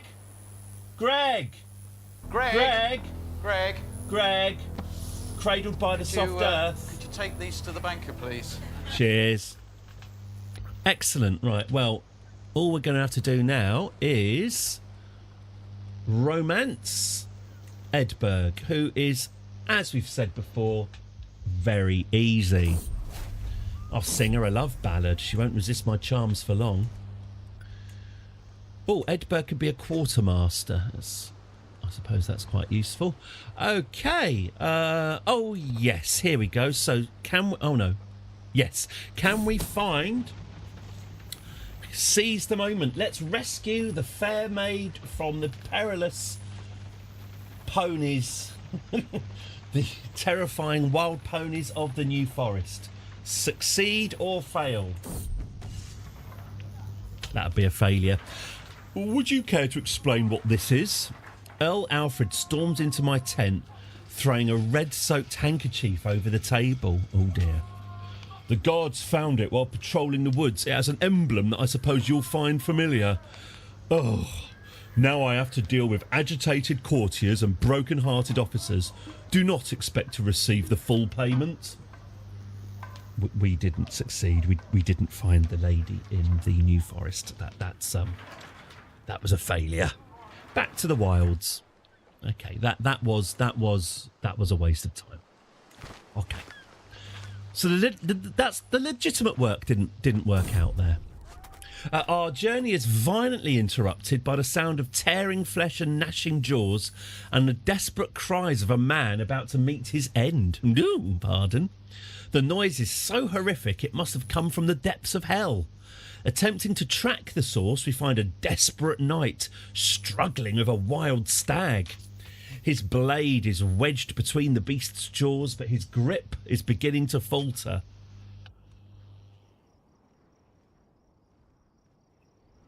I can send Copsiege to my mate Copsiege to help him. There's a 53% chance that Copsiege will die, though. This man deserves my help, but there's a 47% chance I will gain the trait wounded. Copsiege, help him! Unclear what the result of that was. I don't think we're being unreasonable, snarks the cook, who presumably drew the short straw in coming to speak to me. There's plenty of farms here, even if they're not great ones. It can't be that hard for us to pause briefly and stock up on some of the little... Yes, fine, we'll probably find something. God. All these mouths to feed. I take it Copsiege... Yeah, he's all right. He's fine. Okay, so we need to find some more work. What's this? Ambush travellers. Yeah, we could do that. We could ambush travellers. What's this? Oh, flog talismans.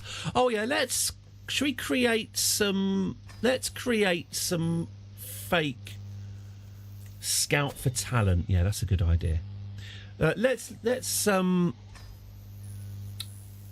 forge some fake religious trinkets. Now, that's a surprised-looking lady. How's the song going, Eddie? Oh, you sod. Oh, you sod. I will show it to you. I will play you the fragments of the song. I'm not going to do that today because I haven't in any way lined it up. I'll play that to you during the week. It was quite... What I think I'll do is I'll play it to you and you'll go, oh, that would have been quite good. And I'll go, yeah, it would have been quite good. I am going to keep the song still exists. I might fold it into an if I do like a new ident or an advert or a YouTube thing or something. But anyway, I will play you the song as far as I got, about halfway. I will play you the song, but not today, just because I want to get this going and I need to kind of line up the bits. But thank you for reminding me, and I will show you. But don't ask me again. I mean, let a thousand flowers bloom, But I don't want to be spending any time on it because I've got to be getting on with day one. Streaming to YouTube as well. Right, okay. Truly a scroll through size. I was tempted to get him as an emote, but like I said, I think it's the equivalent of having like Nigel Farage or Ben Shapiro or something turning up, and I don't want to trigger people. Truly a stroll through Cirencester is a gift from God. Is that a sentence, do you think, that's ever been spoken before in the entire history of the world? Truly a stroll through Cirencester is a gift from God. The tranquility of this place is suddenly and abruptly broken by the furious grunts and clattering of armour.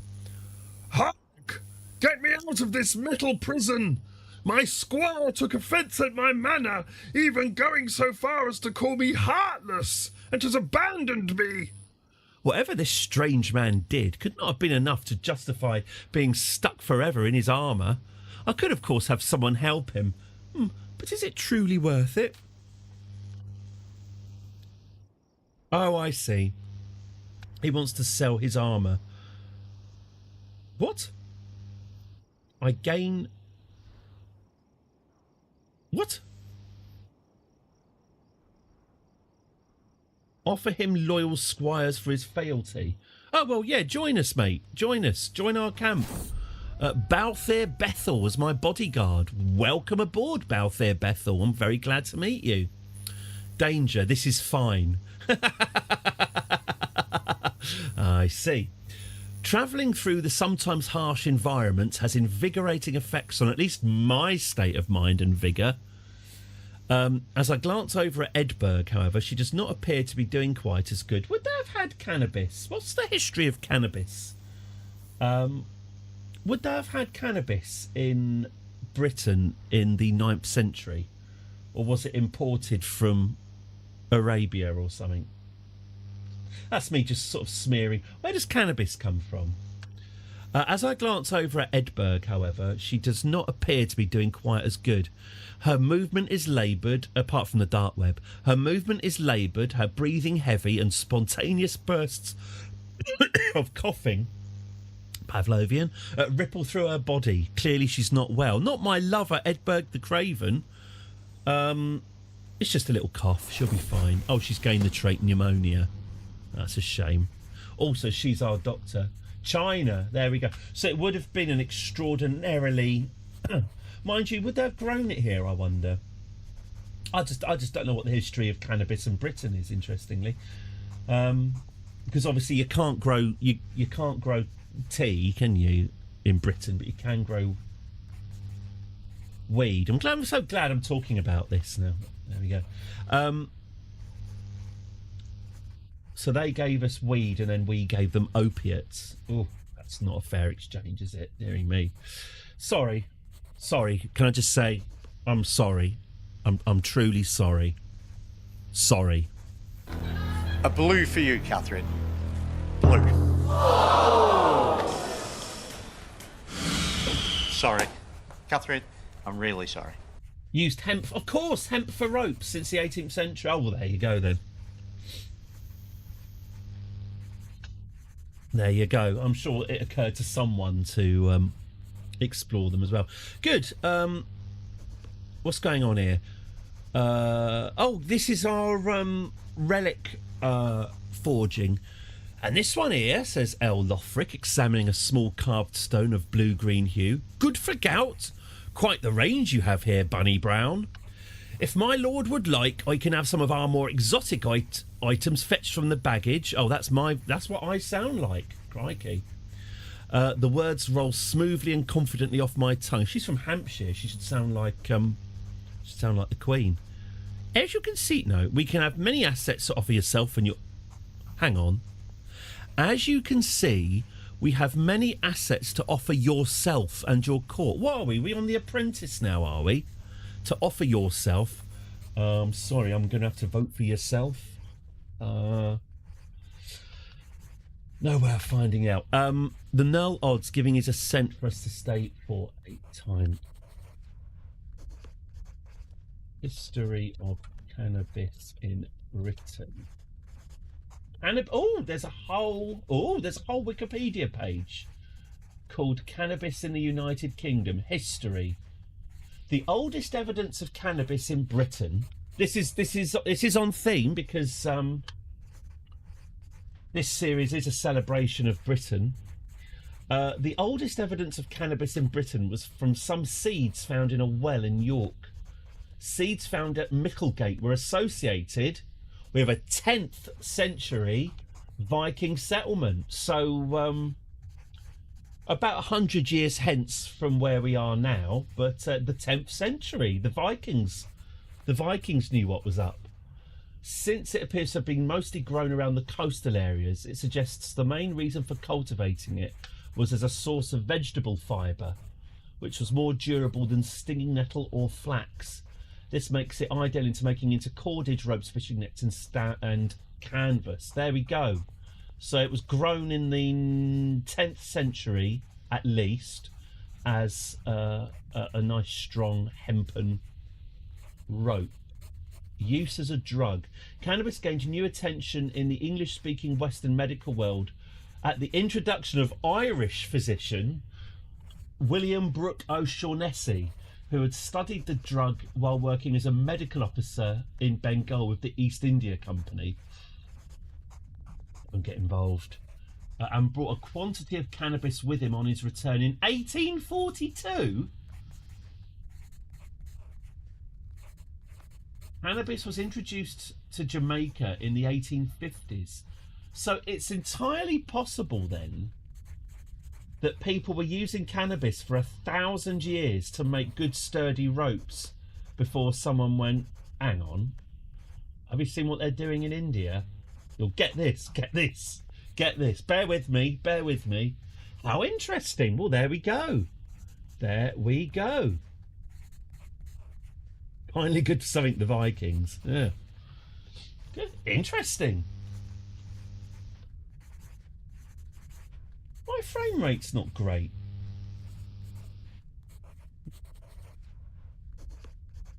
Frame rate could be better, couldn't it? I'm at 50 frames per second. Please let me know if there's anything bad with the stream. Please let me know, because I'm not very good at monitoring these things. Anyway, right. We are forging artifacts, aren't we? Let's just get on with our task. The Danelaw was good for both of us. I still think it's a really weirdly neglected part of British history. The 150 or so years we were ruled by Vikings. If people have got a weird hang-up about 1066, I think there's a kind of denial about the extent of how Viking we were back in the day. That's my theory, anyway. Copsiege, the theologian. Yeah, we're going to need him. And we'll need a shill, apparently. No, a thief. No, a cleric. Edberg can pretend to be a cleric. There we go. We've got a 51% chance of flogging these fake icons. Okay. Canud the Great is maybe going to show up in this game. It's not Canute, is it? Is Canute different from Canute? I like half a Canute. A whole Canute I find a bit too much.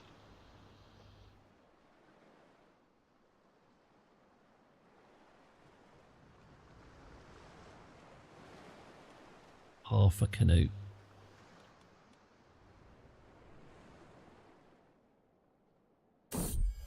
Canute is just you not knowing how to pronounce it. Fair enough. That is perfectly fair. Ins and outs. As we trudge down the road, a building hoves into view. The battered sign outside reads, "The Druid's Arms, Inn." No luck here tonight. No luck here tonight. We barely got room for our current lodgers, let alone anyone new. Inside, the innkeeper shakes her head dismissively. And especially not you, ragtag types. Ragtag? How dare she call us ragtag? Okay, I'm afraid I absolutely require lodging. Yeah, let's insist, shall we? I am a giant. Your hint is taken with a discount on top. Excellent. Good old passive aggression. Right, 17 years old, and she's already getting preferential treatment at inns. That's encouraging. Okay, Edberg is ill. Oh yeah, she's got pneumonia, hasn't she? It's not stopping us trying to seduce her. I should probably. Is there a decision I can make to get more? Gather provisions. Yes, let's gather provisions, shall we? With my snares, I shall feed us all. Sorry, bigwig. Yes, threatened with a bad review on TripAdvisor. We were watching. My kids have really got into the British series of Gordon Ramsay's Kitchen Nightmares, because there's about 200 fucks in there, which my wife weirdly seems fine with. The fucks per second on the British Kitchen Nightmares, quite different from the American one, really quite different. But yeah, we it's mad how TripAdvisor, you could not get Kitchen Nightmares in that form now, because it's just people running really bad restaurants with like three regulars. Well, the regulars are very happy. You have three regulars who are fine with the tapas made with 2-week-old fish with a bag of sugar poured into it, and everyone else stays away. And the only feedback, it's a bit like this place, the only feedback that the owners are getting is from people who already like it. And then Gordon Ramsay, it's fucking shit, yes, fucking hell, fucking hell, fuck. And then they go, oh, Gordon, well, the regulars like it, Gordon. You've got 2 fucking covers in a fucking night, fuck me. You don't really get this anymore because presumably if a restaurant's not doing very well, they're just being absolutely inundated with 1-star reviews on TripAdvisor. You don't need Ramsay to come in and sort of swear at you. It's all just there on the Google reviews. But anyway. But my kids enjoy the swearing, so that's good. The campfire crackles illuminating... Oh, a figure entering our circle. Oh, good. Oh, look, he looks religious as well. He moves with vigour despite the lateness of the hour, hand wrapped around a walking stick. Those standing guard are already intercepting, but I wave them away. Do you have place for a man of God? He smiles at me, hopefully. Dirty clothes rustling in the stiff breeze. A wandering priest. Now, this is good. We can use him for our latest scheme, can't we? Such figures are well known in Catholic circles. What, priests? The travelling preachers spread the word of God to every nook and cranny. My heart's desire is to see my daddy, who's 6,000 miles away. That was a 7-Up reference, just for my own amusement then. We could do with a man of such worldliness. Come and stay with us. Ed Siege Pudsey. Ed Siege the Strange Pudsey. Excellent. He should be wearing an eye patch, really. Fantastic. We've got a new member of our gang. Hello, I'll call him Pudsey. You're right, Pudsey. You, my friend, can get right on our... you can be the shill in our scheme. It's an absolute pleasure to have you aboard. Welcome. Great. Right, we've got two. We've got 2 soldiers. Pretty great. You know, I've forgotten how to trigger the Pope. I've only forgotten how to do that. Presumably that's going to come up soon. Maybe I deleted it. I hope not. Okay, so we are still forging religious artefacts. I bet this definitely won't rebound on us. I don't see how this could cause any problems. Wow. My lover, have you heard what they call you? My lover, Ed. All right, lover. You're right, babes. Babes, have you heard what they call you? My lover Edberg says to me while smiling warmly. They call you Mistress Bunny Brown, the Goliath. Spectacular, is it not? It's on the lips of peasants and noble alike. A cause for celebration, I think, babes.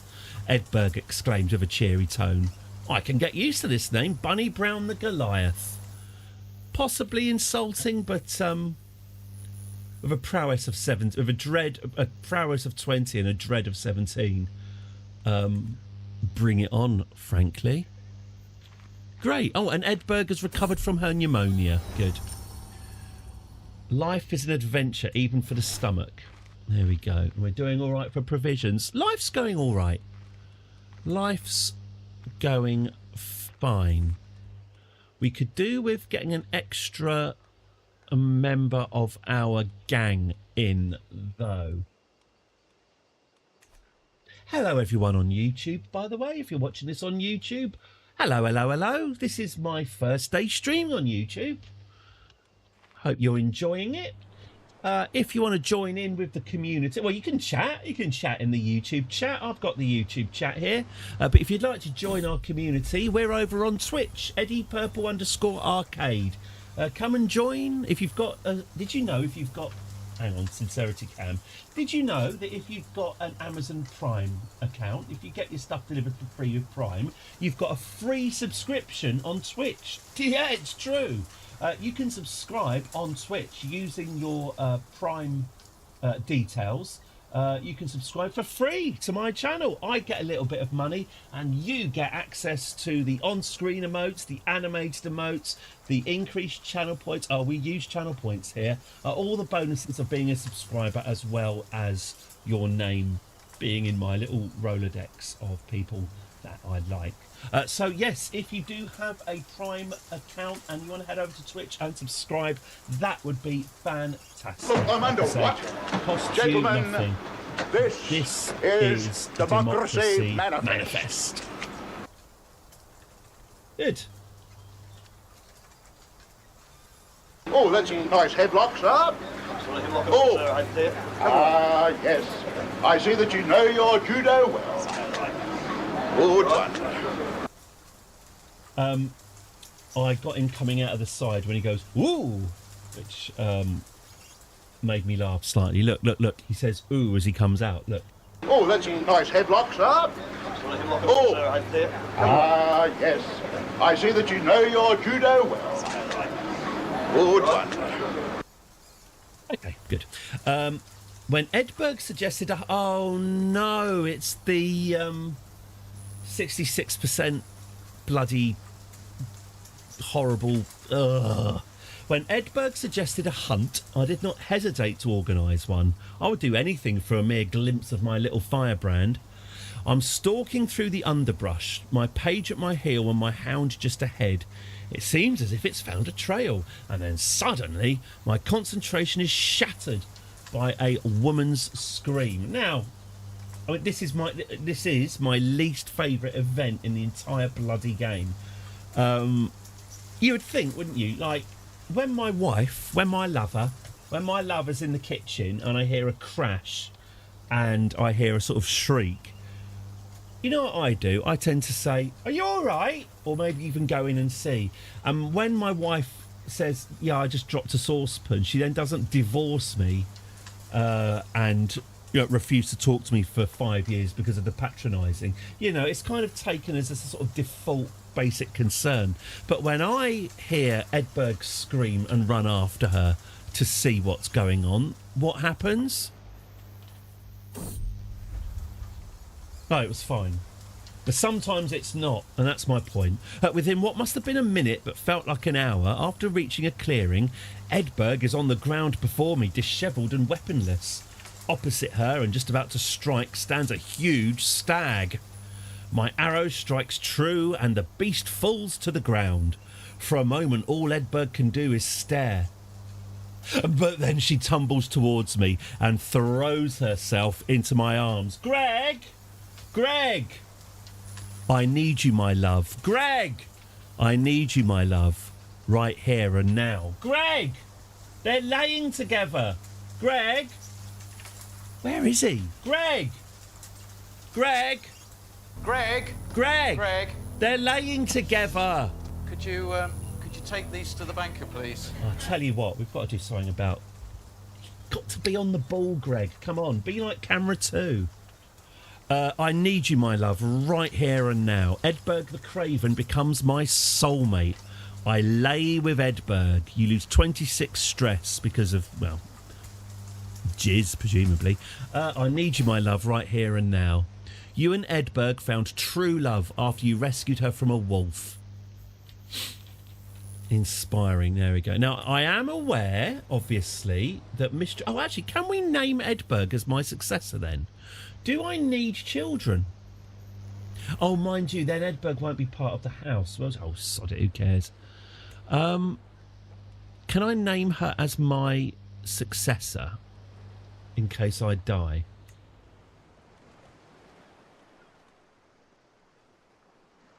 She hasn't got a house. She's a lowborn.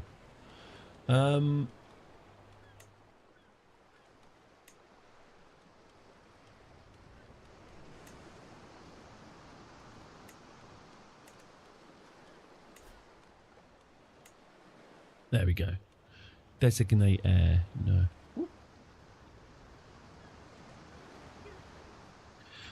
Line of succession. Oh, okay. I think we would just play as Edberg anyway. Oh, fair enough. Lovely stuff. Okay. Yes. She is going to have to find some sort of donor of semen. She will need to have a child at some point. Turkey baster or no. So I am aware that children will need to be made. But for now, her and Edberg can have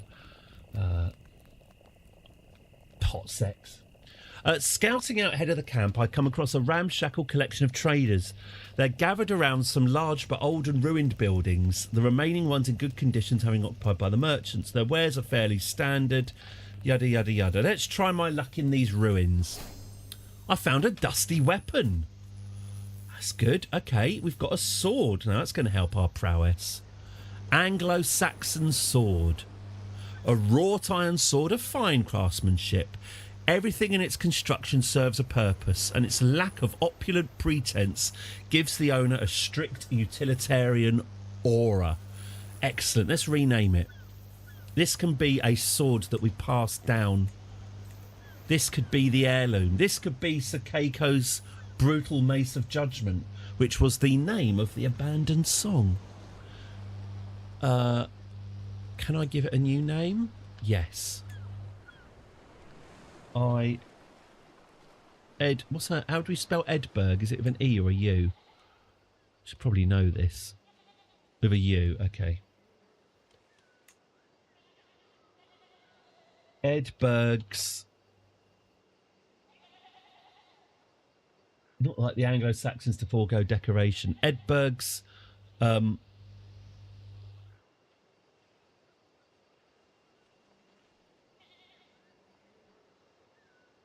Edberg's Blade of Sexy. There we go.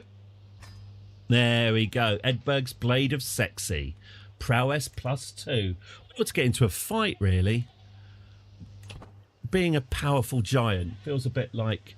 Well, we'll try mugging the local... We'll try mugging the locals if this doesn't work. If this criminal enterprise doesn't work, we'll just try another one.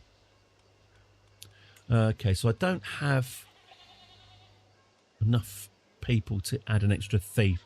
So this is going to have a 62% chance of success, this scheme.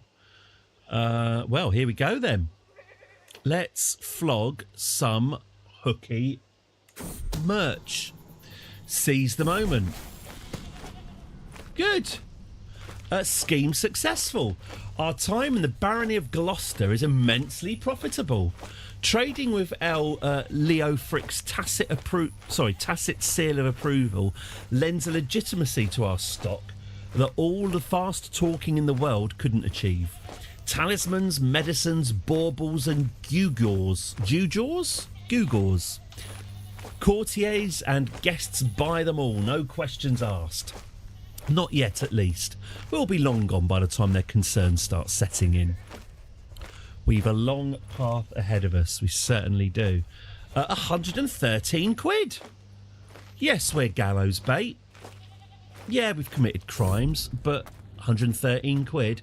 As we continue through Ramsbury, my eye catches an elaborately decorated tomb amidst a network of common graves. The tomb appears to be cracked open. And just within its mouth, I see the glimmer of some unknown treasure. That was me just taking a screen grab of her doing that, because she looks quite heroic. None but my party appear to be around, and surely whomever once... Why did I say whomever, but then they also say yourself? Whomever once owned the contents of this tomb. Maybe because the people who made this game, English isn't their first language. Aren't they... by the way...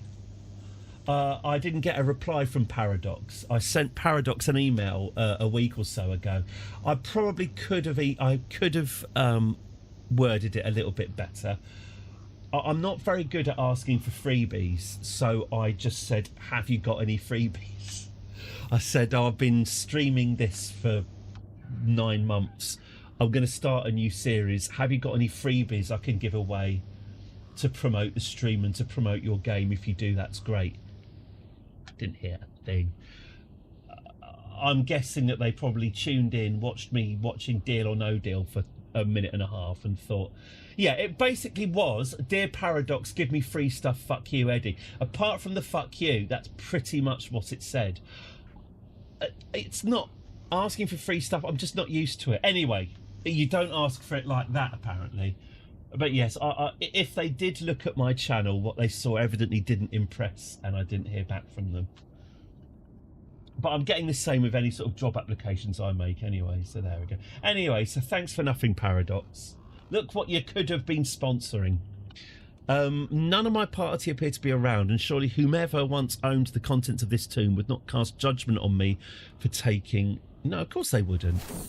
We pilfer some good old grave robbing. Excellent. As we head towards Hampshire, we stop in our tracks for a short break. Many venture forth to look for a source of food or water, while others rest in the shade of the trees. I observe Balthier the Heartless, my bodyguard and knight, Balthier Bethel, forage in the underbrush, but all of a sudden he jumps back with a cry. He's been bitten by a snake! Eventually, the foundational fear of every culture.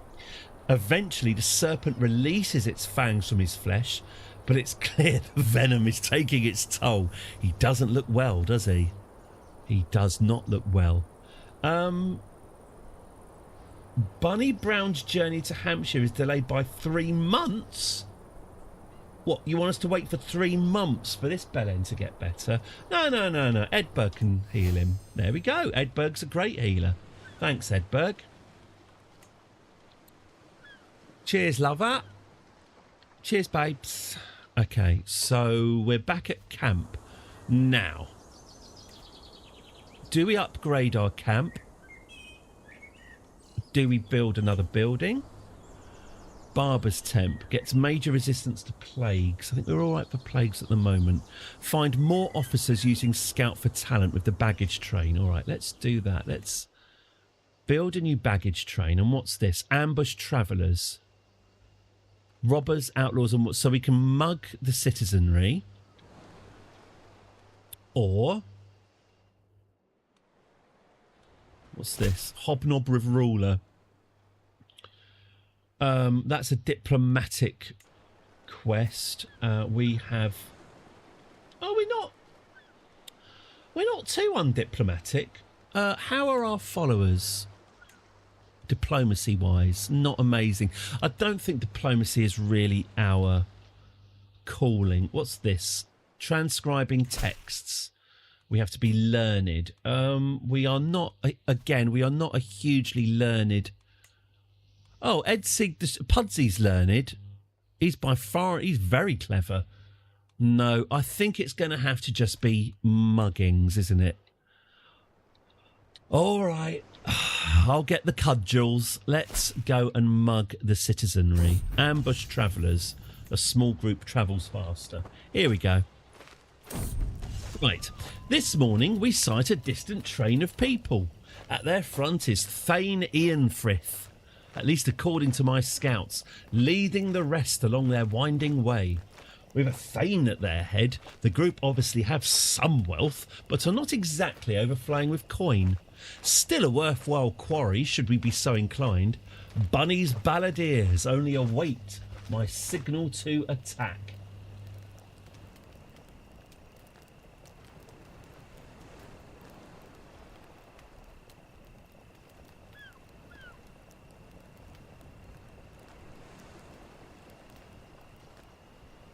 Sorry about that. So I was just looking at my YouTube options there.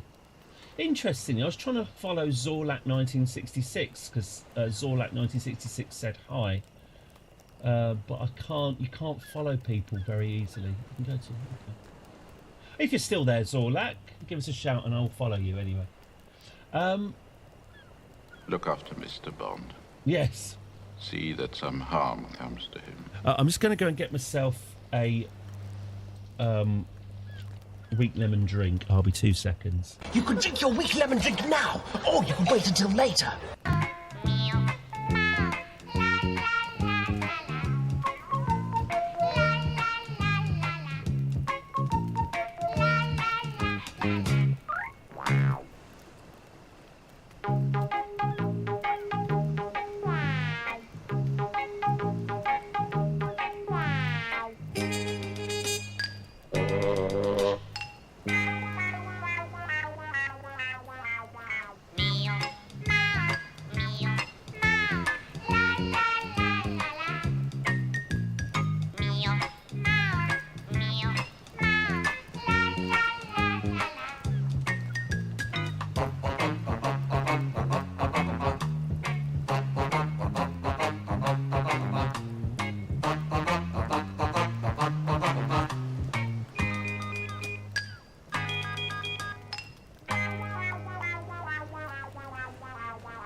Yeah, like I say, that's all fine on YouTube. If I was to actually show the video that I extracted that music from, it would get struck, but audio appears to be fine.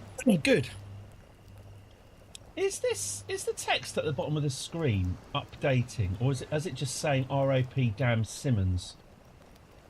Has that actually changed at all? Because every time I look, it's saying the same thing. Oh, no, it's just changed now. Now, does it change now because I went to look at... Oh, okay, doesn't matter. Let's just go. Okay, oh, right, yeah, let's mug them. Charge these fools. 74% chance. Whoa, she does look pretty serious. Let's just attack these idiots. You scatter the train and loot their baggage. Long after night has settled, I find myself laughing, telling stories and drinking with my soulmate, Edberg, and my caravan master, Copsage. The OGs, by the way, Copsage and Edberg, they've been there from the start. I didn't know how she had it in her, but Edberg ends up telling a particularly ribald story about 4 peasants she'd seen in Hampshire. Bloody peasant! After drying my eyes from laughter and drinking a bit to clear my throat, I will ask Egbert to tell me another story. Oh, I've made a friend. Edberg the Craven is my quartermaster stooge, my second, my soulmate and my friend. Edberg, mate, we've got a bit of money. Do you want some better clothes? Oh! Lifestyle perks. Right, okay, hang on. Charge these fools. 74%. Right, let's mug this guy. He's got purple, by the way, which wasn't wearing purple a form of social heresy. I know that Thomas Cromwell was one of the charges they threw at him was that he wore purple. He had a purple waistcoat. I thought if you wore purple, you're basically saying that you should be king. Well, we should definitely mug him then. There we go. We've scattered his train and looted his baggage. He started holding a grudge against me. Yeah, that'll happen. Okay, so camp tax. No. Mince. Okay. That's not a tax on being camp, I hope. Okay. So the muggings are going well. We've got 219 quid. Cool.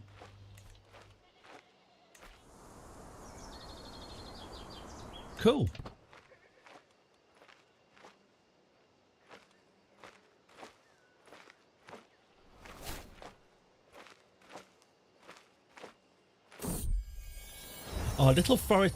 Oh my God, I know what I've made her look like. I know. Hang on. I know who Bunny Brown looks like. I see where my brain has been going there.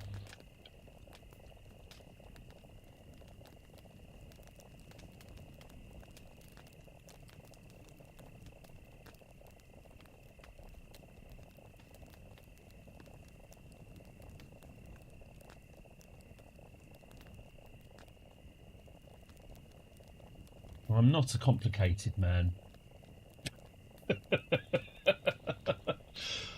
I'm not a complicated man. I see why I found the I can see why I found the green knitwear so appealing. Yeah, I didn't mean to. I didn't mean to basically recreate Ma's church, but I do seem to have done it by accident. Oh man. I'm like single glazing, honestly. Okay, anyway, lovely mucky Charlotte. She did get muddy that time, didn't she? Really quite muddy. Right, our little forest of tents putting itself up every few evenings is something we've gotten very, very good at of late. Or pitching tents. First one, no, leave it, Eddie, leave it. First one, then another, with people and tools. You're on YouTube now, behave. With people and tools spreading out down the lines to help their neighbours in a model of speed and efficiency. Even Balthier and Copsiege, who aren't generally known for moving in the same circles, are quietly humming along as they aid each other. A place for everything and everything in its place. Do you need another hand? Yeah, that sounds cool. Right. Oh yeah, I was gonna give what's her face a makeover, wasn't I? Relationships. Edberg. Should we give her just a slightly more? Let's give her a slightly fancier clothing. Tempting, but let's keep things within the realms of plausibility. It is still 9th century Britain. That's quite a nice outfit.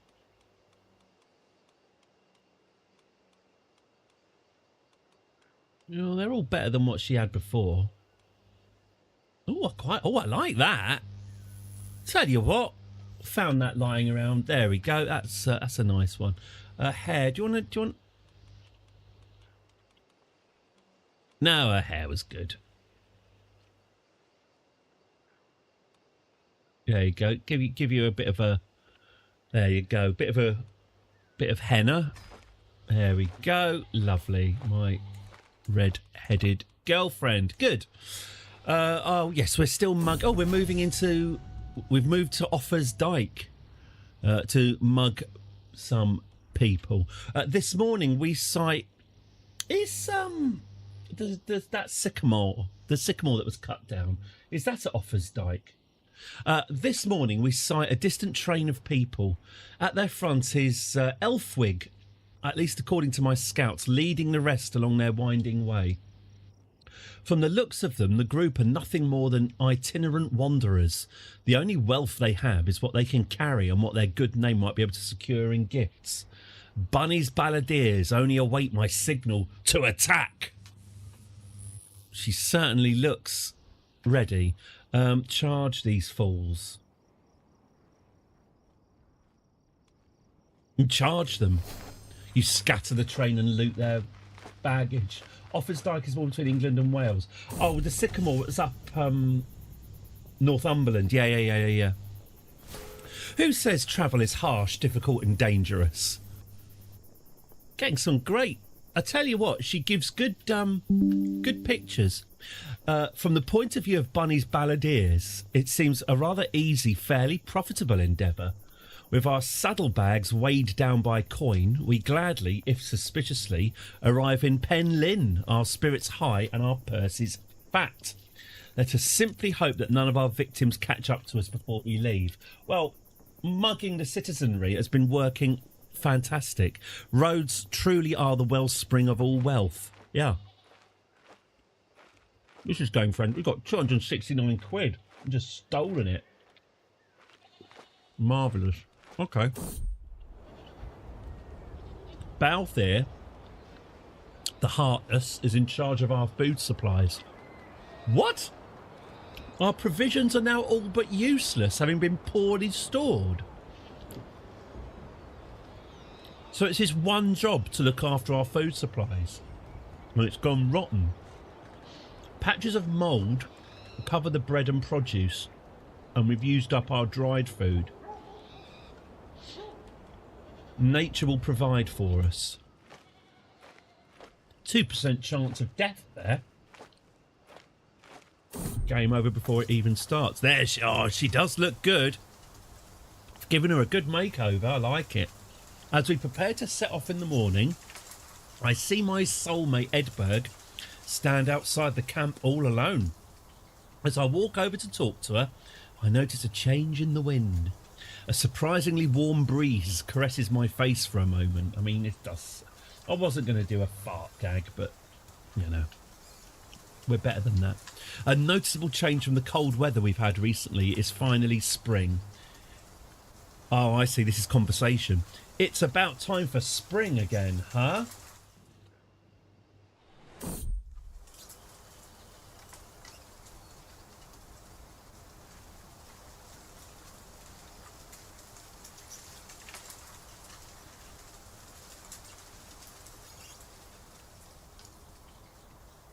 I need to put a filter on that prevents anyone posting about bloody stream boo. A pleasant stroll through the Wigmore Forest really makes me appreciate the landscape around us. The luminous green, as saturated as a lady's dress made from the finest fabric, brilliant metaphor. The rays of sun filter through the canopy as liquid ichor. A vibrant smell, or perhaps a campfire. I turn around to my entourage and observe Caravan Master Balthir's... Balthir is terrible at his job. Balthir's livid face. He screams, pointing at the not-so-distant flames where Edberg has been trapped. What? I will save Edberg myself. Edberg's been trapped by fire? I will save her myself. Let's save Edberg from a fire. She's rescued with great difficulty. I have gained the trait Wounded. Oh, my God. Wounded. Health. Severe penalty. Bunny Brown has been wounded. Failed wound treatment. You've gained an aggravated wound.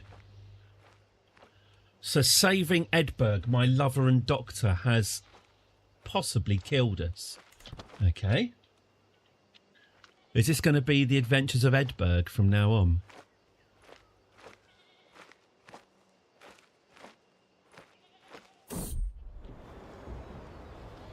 House Noel has fallen at the very first hurdle. Travelling the lands of my acquaintance Thane Ianfrith has my entourage on edge, even panicky. At a single unknown noise. Sorry, I'm very bilious. Many apologies. We jump to arms, and lo, a mysterious silhouette is amidst our wagons. Good evening, smiles the intruder, coyly, toying with a blade. If only we'd met under more pleasant circumstances. Still, Thane Ianfrith wishes me to welcome you. Thane Ianfrith has sent this prick to assassinate us. -100, gallows bait scum, grudge, lustful. Thane Ianfrith. We've got an enemy. We've got ourselves a legit enemy. He wants us dead. Okay, Thane Ianfrith, you are now officially on my radar. I would say you don't particularly want to be on my radar, but here we go. All right. What are we doing to this pillock? Oh, pleasant circumstances, you say? Is this me seducing him? Guthrif will join my camp. I grow closer to forming an intimate relationship with him. Oh, okay. So he's been sent to kill me, but I've just ended up... Okay. My feelings for Edberg are nearly bursting through my chest. Leave comments about her chest elsewhere. I have a desperate need to let her know how I feel. Love, guide my hand as I put ink to paper. What are we going to write? We're going to write her something nice. Journeying through Bristol. Strange name for a play. Bristol? Oh, no idea what they're talking about. Journeying through Bristol, I passed by a peculiar looking tent, splayed open. No, pardon. With its yet more peculiar looking occupant inside. Come in, O mighty mistress. I can tell you have many miles to go, and I could offer you a reading of your future travels for a modest price. The strange man has piqued the interest of my entourage, but am I willing to pay for a reading? Well, yeah, obviously. Oh, I've got bad omens. Great. As we trek through Bristol, our caravan has stopped at a clearing bordered by leafy bushes. I proceed toward the by the way, the reason I'm being a dick about Bristol is that's where all the animation jobs are. The amount, I think there's Aardman has an orbit around them, and I just keep on seeing all these jobs I could be applying for, and then it says you must live in Bristol. Anyway, good luck getting a media job in London. That's all I can say. Anyway, buck up, you snivelling fool, and fight me. Show me your worth. A craven like you has no right being on this journey. Ed Siege spits at the ground. Edberg merely cowers in fear, weeping silently to herself. Hang on. Ed Siege Pudsey is bullying my girlfriend. Come now. Come, Mr. Bond. Surely you two can make amends. Oh, he's fucked off. He's gone.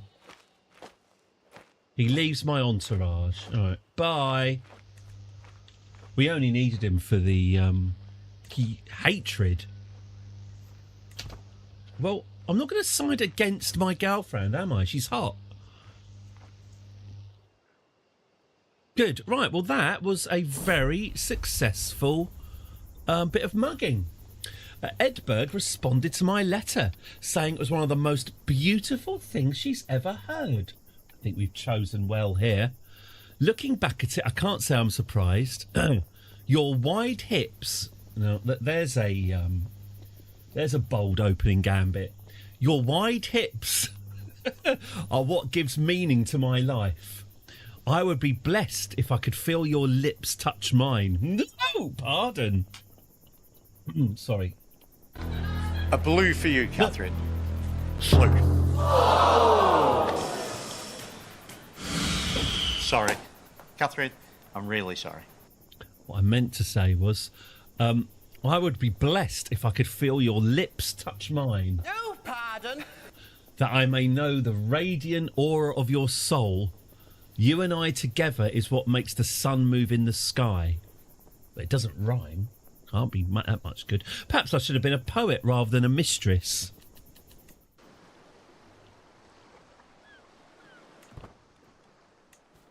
Okay.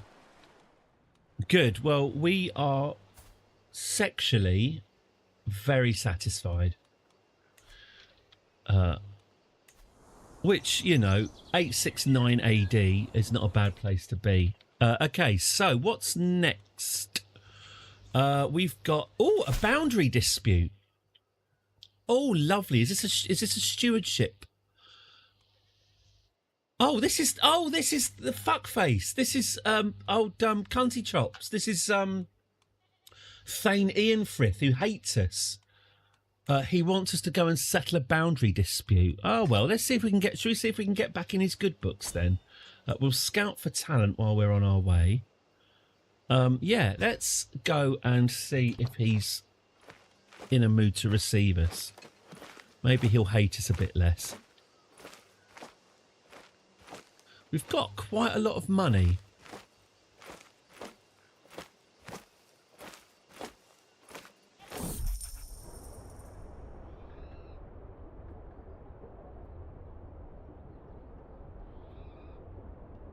The underlying problem... Do you like the professionalism? I just fill my mouth full of chocolate when I've got to read something out.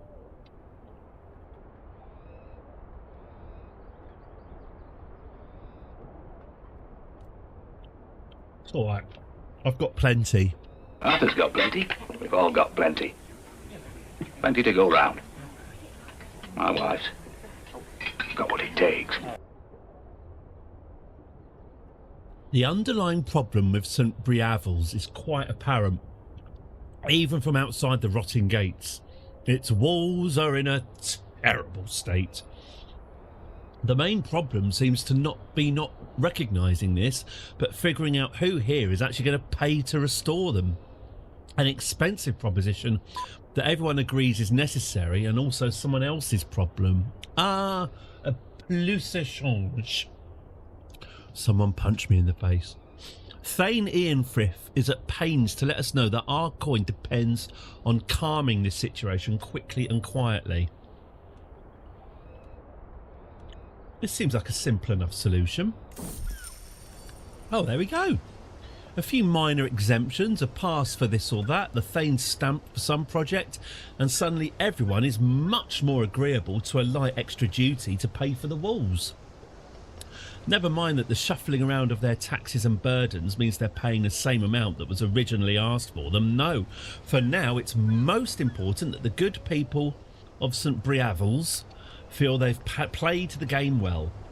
Thane Ianfrith is happy enough of our solution, gladly handing over his coin. Oh, he hates us a little bit less now.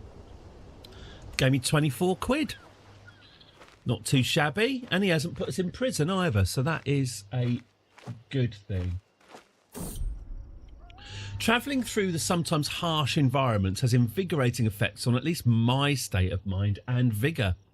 As I glance over at Edsiege, however, I thought Edsiege had buggered off. I thought he'd left in a strop because he'd fallen out with my lover. No, he hates me. He hates that I forced him to commit crimes. I wouldn't say I forced him. He hates that I'm lustful, and he hates my girlfriend. Don't need this negative energy, if I'm honest, Edsiege. Edberg, could you treat him? Look, if Edberg treats him and makes him better, he's going to owe someone an apology, isn't he? Look, and she's done that. You know, maybe you might like to think on. Ungrateful. What have we got here? Contract. Fight corruption. Oh, this is where I have to go around bullying peasants. If you're sort of compassionate or something, that can be a difficult one. Support a faction.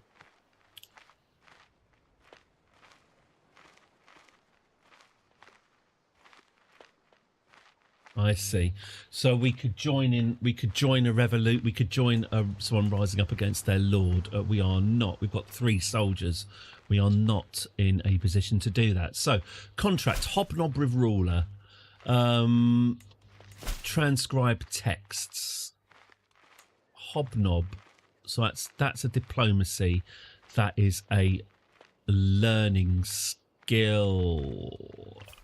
Our learning's not very good. Our diplomacy's a bit better. Should we try hobnobbing with the ruler? Let's try our luck. Let's try our hand at hobnobbing.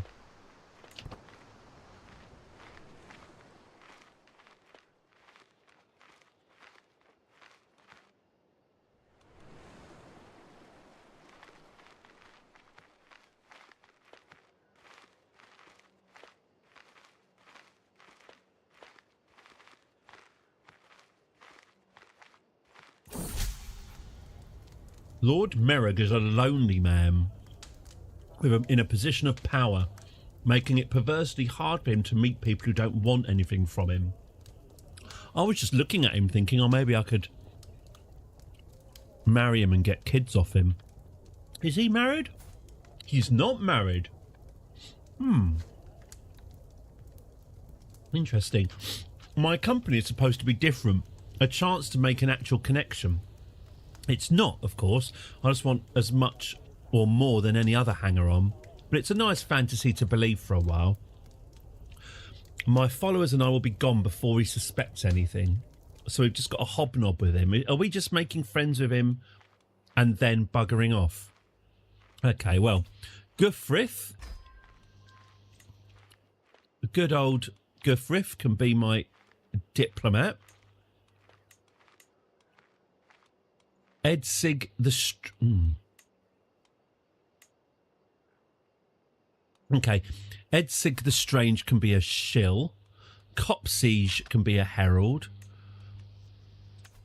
Edberg can be a socialite. And Balthier can be a talentless diplomat. Okay, 73% chance there of success.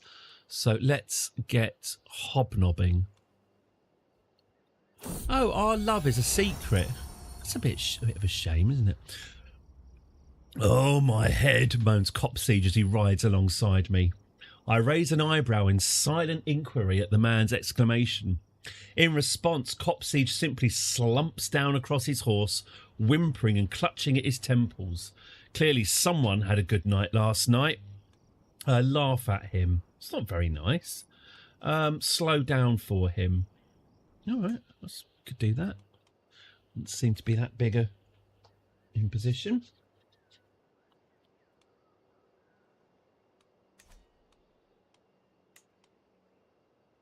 So the hobnobbing is still happening. Okay.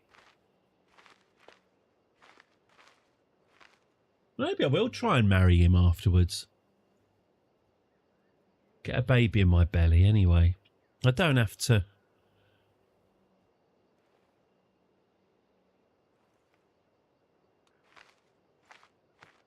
I don't have to live with him. There's no guarantee that Lord Merrick will ultimately even end up giving me the gifts I crave, no matter how well I simper at his feet. I do hope her wounds heal soon. They are a bit of a worry, aren't they? It's clear that I must act, applying all the pressure I can to acquire a loan in advance. Then, if he graces me further, I'm laughing, and if not, my efforts are pre-recompensed.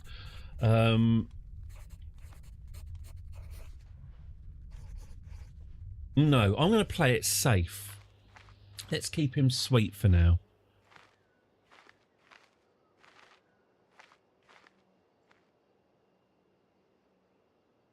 Hope Nicholas is still alive, by the way. 69. Nice.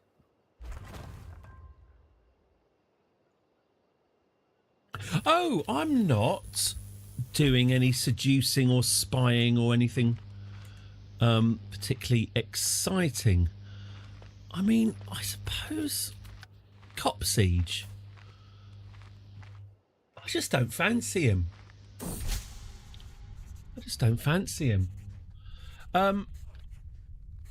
Fernvale is clearly one of Lord... Oh. I think she might fancy Fernvale, you know.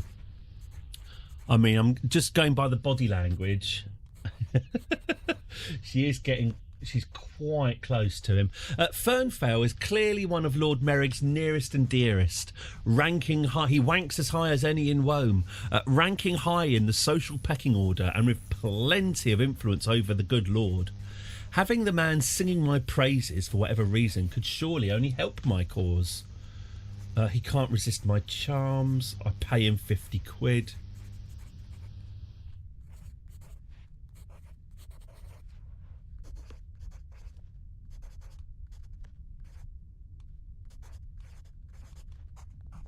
I think he can't resist my charms.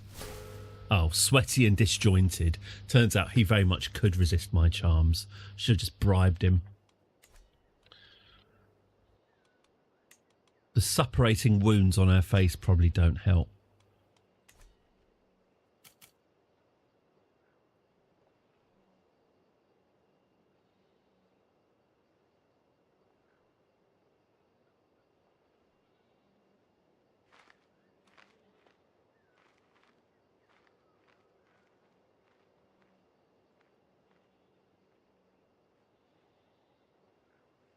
Oh, excuse me.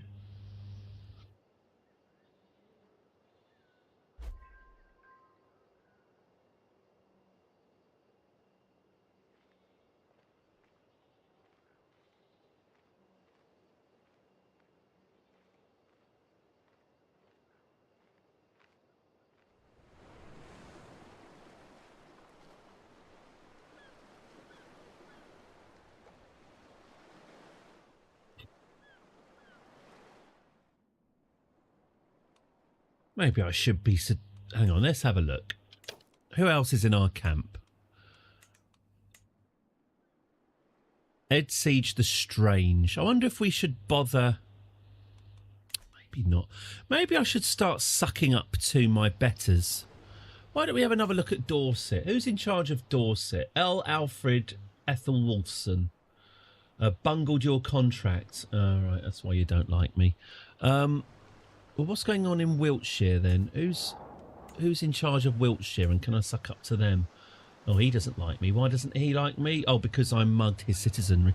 Yeah, committing crimes does seem to annoy them. The petty king of Cornwall. He just doesn't like me because I'm a lustful female giant. Well, maybe we could have a little chat with him. No, he's difficult to sway, apparently. Very difficult to seduce. Let's see if I can I find someone who's quite easy to seduce? No, he's easier, but by no means easy. I need to find someone to have sex at. No, he's quite difficult. What about the King of Wessex? The King of Wessex can be swayed. Oh, hello. Oh, petty Queen Walthriff, Althred's daughter of Wessex. Here's Earl Althred. Okay, we could make friends with her. Two gals together, eh? Two gals. It's 870 AD. Us gals should stick together. Is he seducible? He's a little bit seducible. What about him? No. He's too far away. Let's make friends with petty Queen Walthriff, shall we? Moderate. Let's sway her. Girls together. She's 39 as well, so that's cool. Okay. Can I seduce her husband? Maybe I could seduce her husband in a bit. Yeah, let's make friends with her anyway.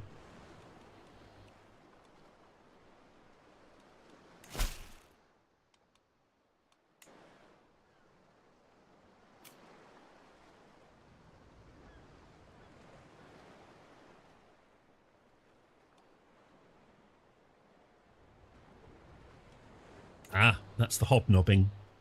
That's as hobnobbed as we're going to get, is it? 60...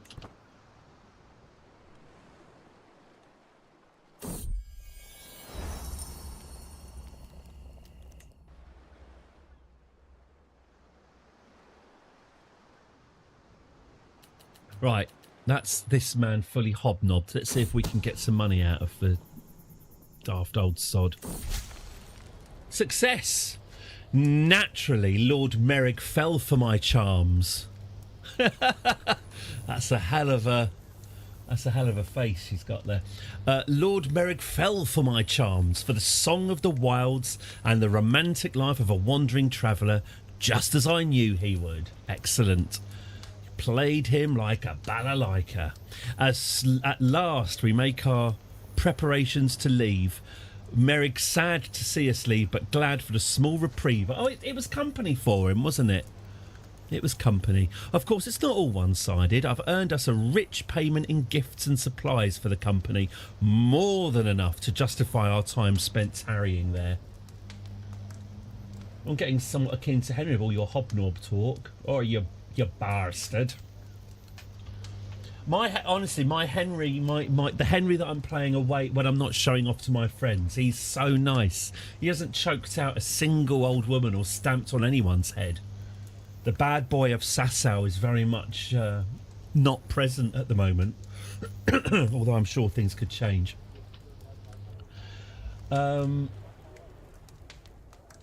We have a long path ahead of us. There we go. Lord Merrick is on our roll of patrons. Or maybe I could sit on him and get spunk out of him. Let's have a look. Would he have sex with me and give me a child? He's not unseducible. He's not unseducible. Okay.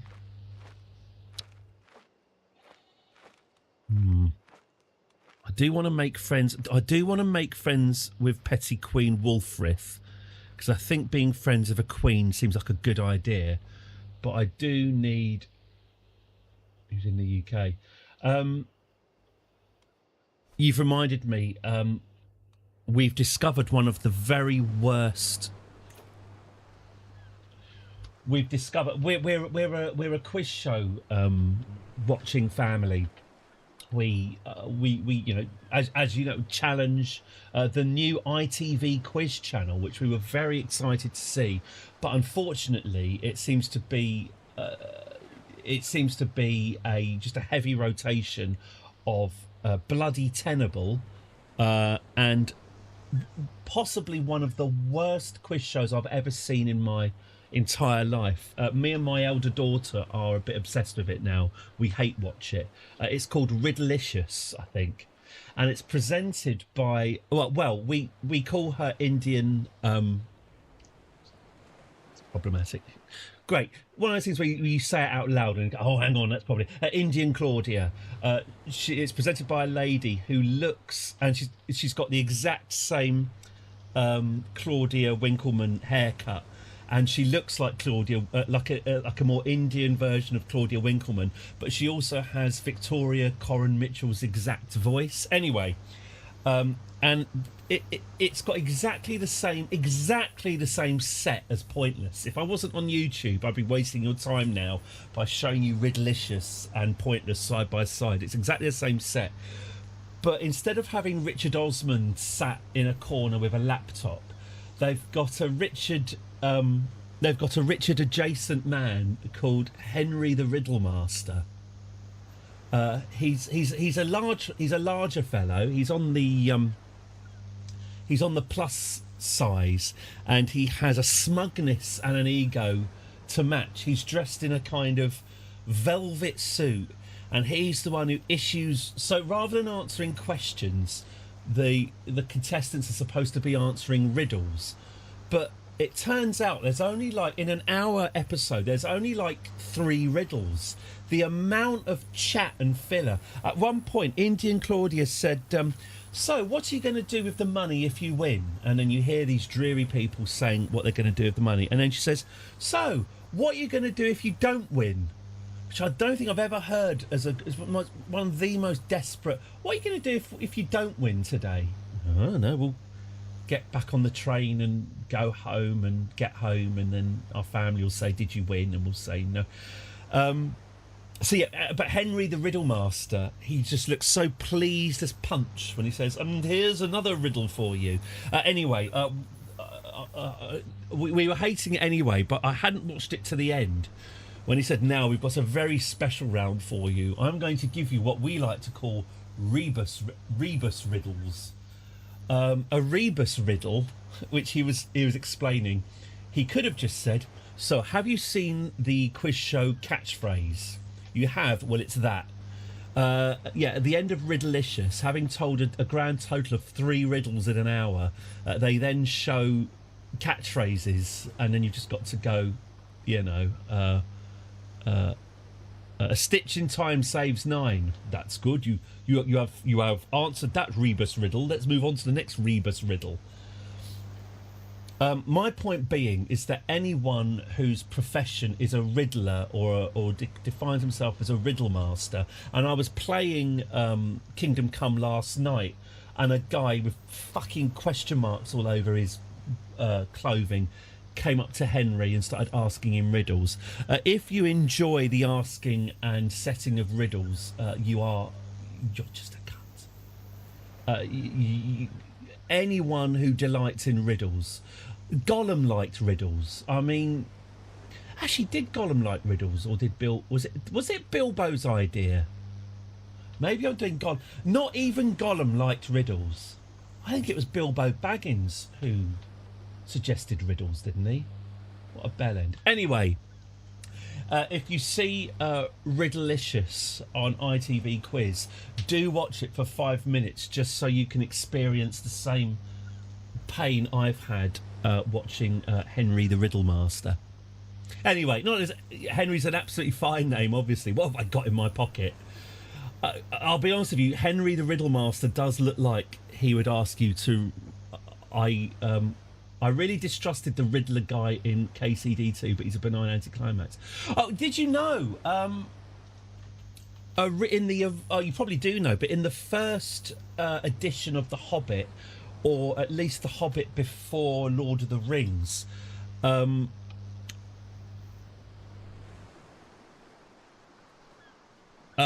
riddles weren't in it. Bilbo just... I think he's given the ring. I think Gollum gives him the ring. And it was when Tolkien was writing Lord of the Rings.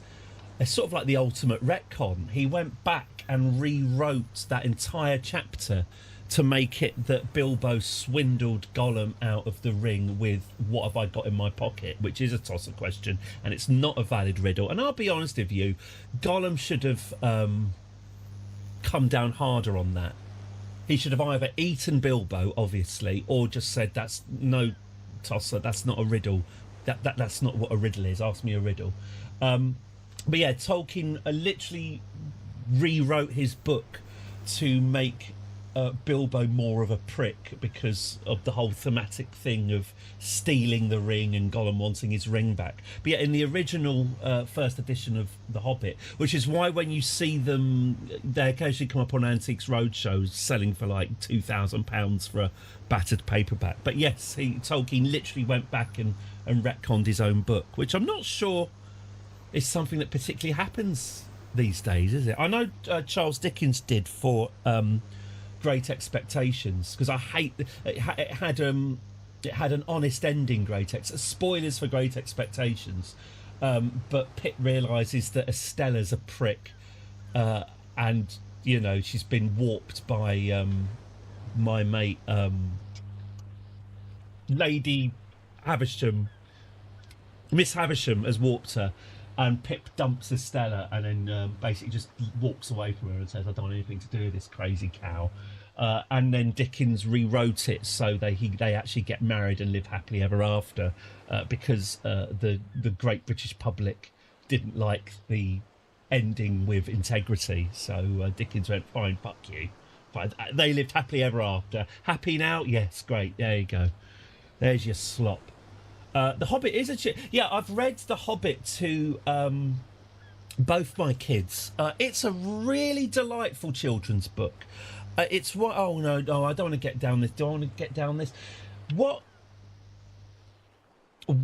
I know that opinions about the Peter Jackson hates the Peter Jackson Hobbit films. So you know, having a go at the Hobbit films in 2026 is 26. God, I forgot what year it was. Is a waste of time. But I remember I had a real moment when I realised what a clever children's book it was. When Gandalf and the Hobbits, when they've stayed with Beorn, and then they need to go through Mirkwood, and Gandalf takes them all the way to the gates of Mirkwood, and then Gandalf says, "Right, well, good luck with that. I'm off." And the dwarves and Bilbo are really upset that Gandalf is leaving them, and he basically says, "Look, I'm a busy man. I've got stuff to be doing. I've got you. I've got you halfway. I've got you over the Misty Mountains. You've got your stuff. Look, just go for. I've got stuff to be doing. You go through that forest. We might meet later on, but this is your quest. This is what you wanted to do. I'm off. See you later. Bye." And when I was reading that to my daughter got really upset. 28 years old she is. She's not very bright. She got really upset. Where's Gandalf going? What about Gandalf? And the dwarves and Bilbo are really upset. And I realised how clever it was that it is a children's book that, and I know that. I mean, I know my Tolkien. I know, that Smaug was a terrible threat, and that Sauron and Smaug would have allied, and that Smaug needs to be got rid of because of the rise of Sauron. I know all the grand legendarium reasons for, but from the perspective of the Hobbit and the Hobbit itself, you've got these 13 dwarves who their quest is, it's not some grand quest to save Middle Earth. They just want to get their gold back. And Bilbo's only going because he's been bullied into it, and he's promised 1/14 of the treasure. But the dwarves just want to go and get their gold back. And I love how it's a children's book set in a wider world, in a wider unfriendly world. And the Hobbit, because it's so charming, and their quest is quite charming. And even when they're getting attacked by spiders in Mirkwood, it's still quite charming. And there's something so clever about having the main authority figure who's been telling them what to do who's been the father figure throughout the book, just says, okay, well, honestly, I can't. I think he even says something along the lines of, I have better things to do than help a load of dwarves get their treasure. And a real theme of that book is about growing out of your parents' influence, and thematically. And then, of course, Gandalf doesn't come back until right near the end of the book. And it's about the dwarves they deal with the spiders and they get captured by the elves. And the point being that Bilbo learns to look after himself and fend for himself. It's about Bilbo and the dwarves' growth as individual autonomous creatures, having been helped by Gandalf. It's one big metaphor for growing up. And it's charming because obviously by the time Gandalf comes back, they've got the treasure and they're already puffed up. And that was something that the film, and I get, like I say, I get how the desire to tie the Hobbit in with the grand legendary, the great war of Sauron's Ring of Middle-earth. I get that you want to kind of make it relevant, but I would not have depicted Sauron, because I think at the end of it, doesn't he just say, oh, I've just gone and dealt with the necromancer in anyway, you won't be seeing him again. But the book became this kind of, again, just kind of retreading the Lord of the Rings, having Saruman and Gandalf all taking on the necromancer and smashing down the walls and all the rest of it, and making it a sort of grand life or death struggle.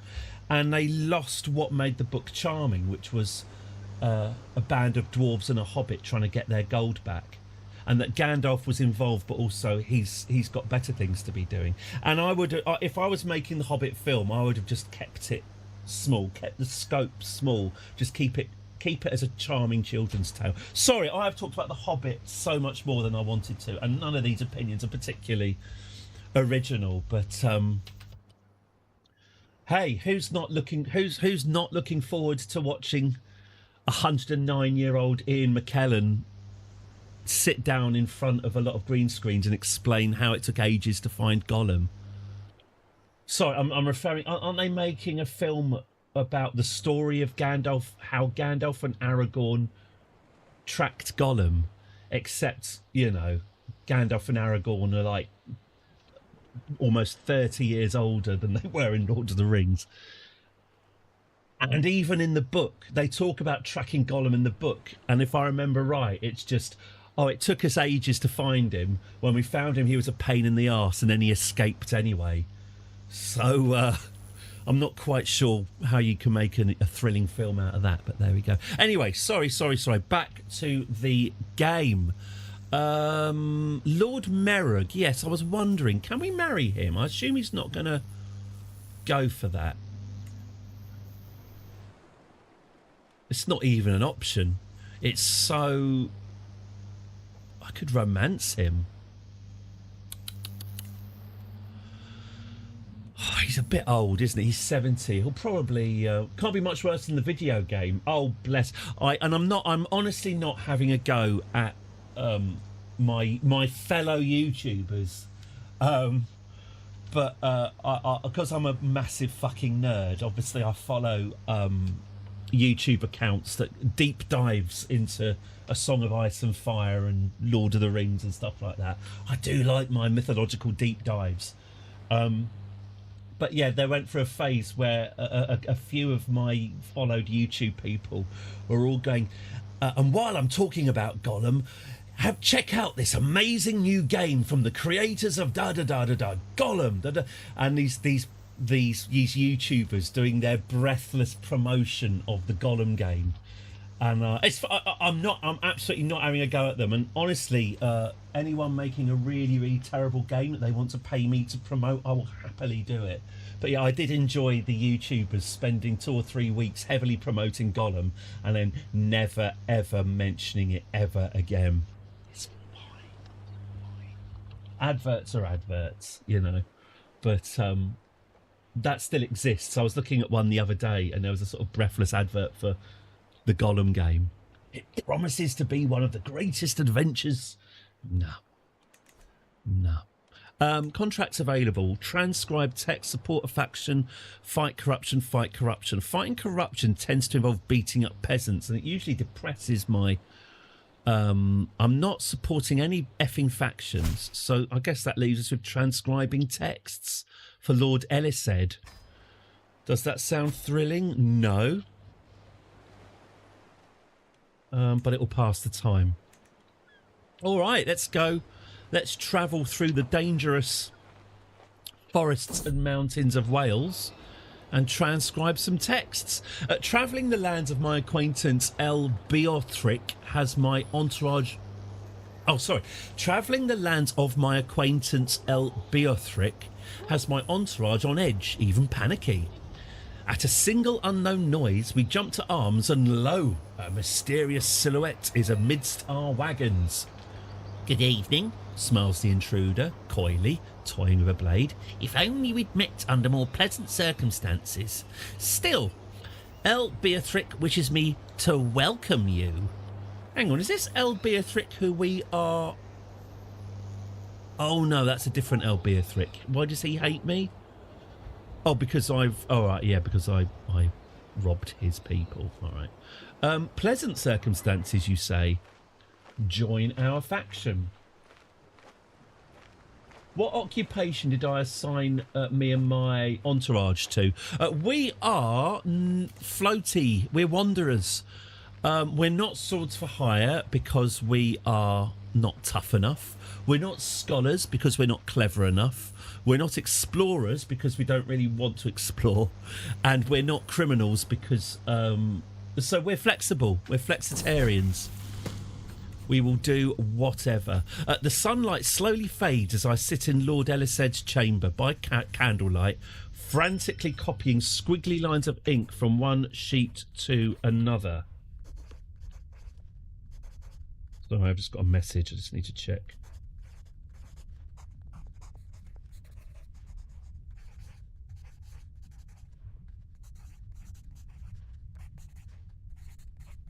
Oh my God. Oh, right, okay. That's another animation company gone bust. Oh. Sorry, that was just that was just me reading some career prospects there. Oh, okay, an animation studio I was planning to apply to has gone bust. Still, I've got a good feeling about what's happening over the other side of the Atlantic. Oh, I'm sure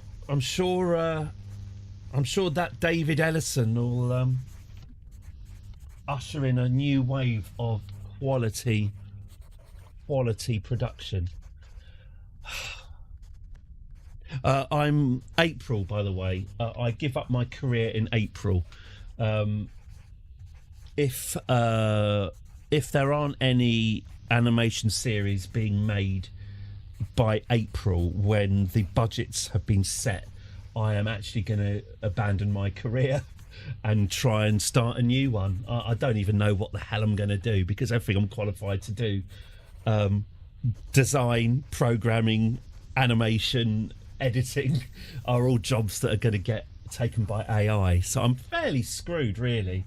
I was thinking of looking at the civil service and seeing if they've got any brainiac jobs there, but obviously there is a recruitment freeze for the civil service, so I have no idea at all. Wish we could go back to the days of LucasArts and the wondrous point and click games they made. I keep meaning, by the way, on one of my free swim Sundays to play Sam and Max hit the road from start to end. At Thimbleweed... No, not... Is it Thimbleweed Valley?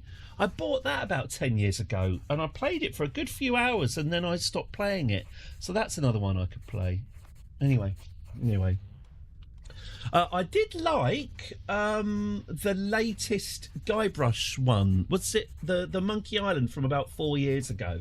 If you've not played that, that's a lovely game. Terrible ending. Really bad ending, but then that is quite traditional. The Monkey Island games, I think all of them have actually got really bad endings, so it's kind of consistent. But yeah, Ron Gilbert's... It is Ron Gilbert, isn't it? His latest... Thimbleweed Park was lovely, yes.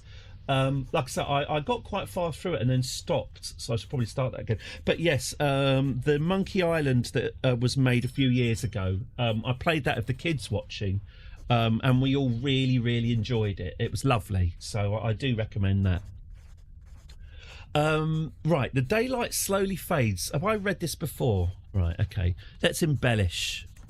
Oh shit, I shouldn't have. Sorry, I just accidentally went for an 8% chance of success. Okay, that's gone badly.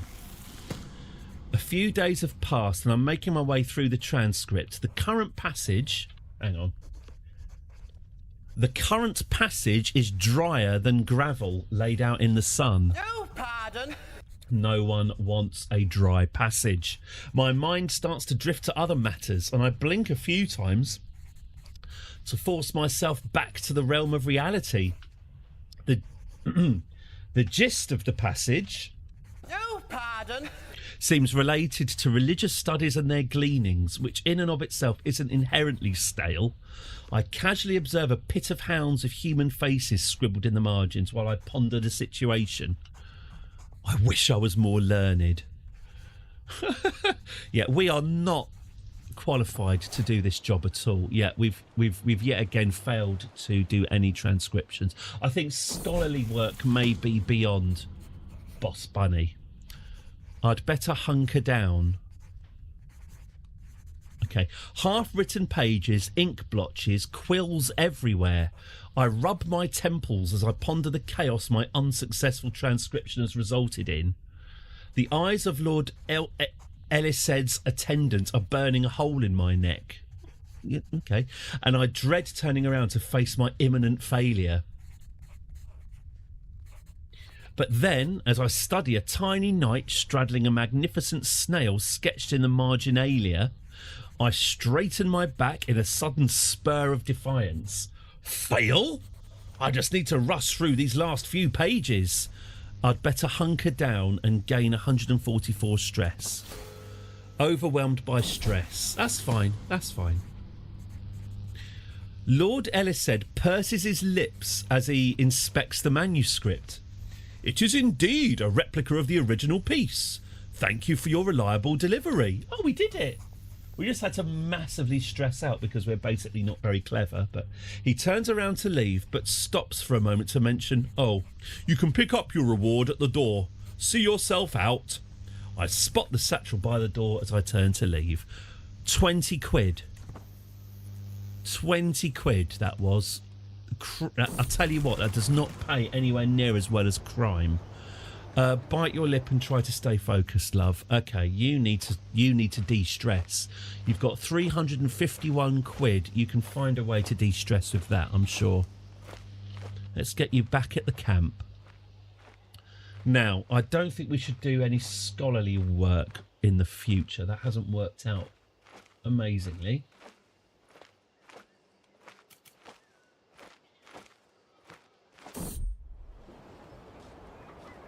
Yeah, if you want to know how nerdy I am, at the weekend I learnt how to play the Reigns of Castamere on the piano.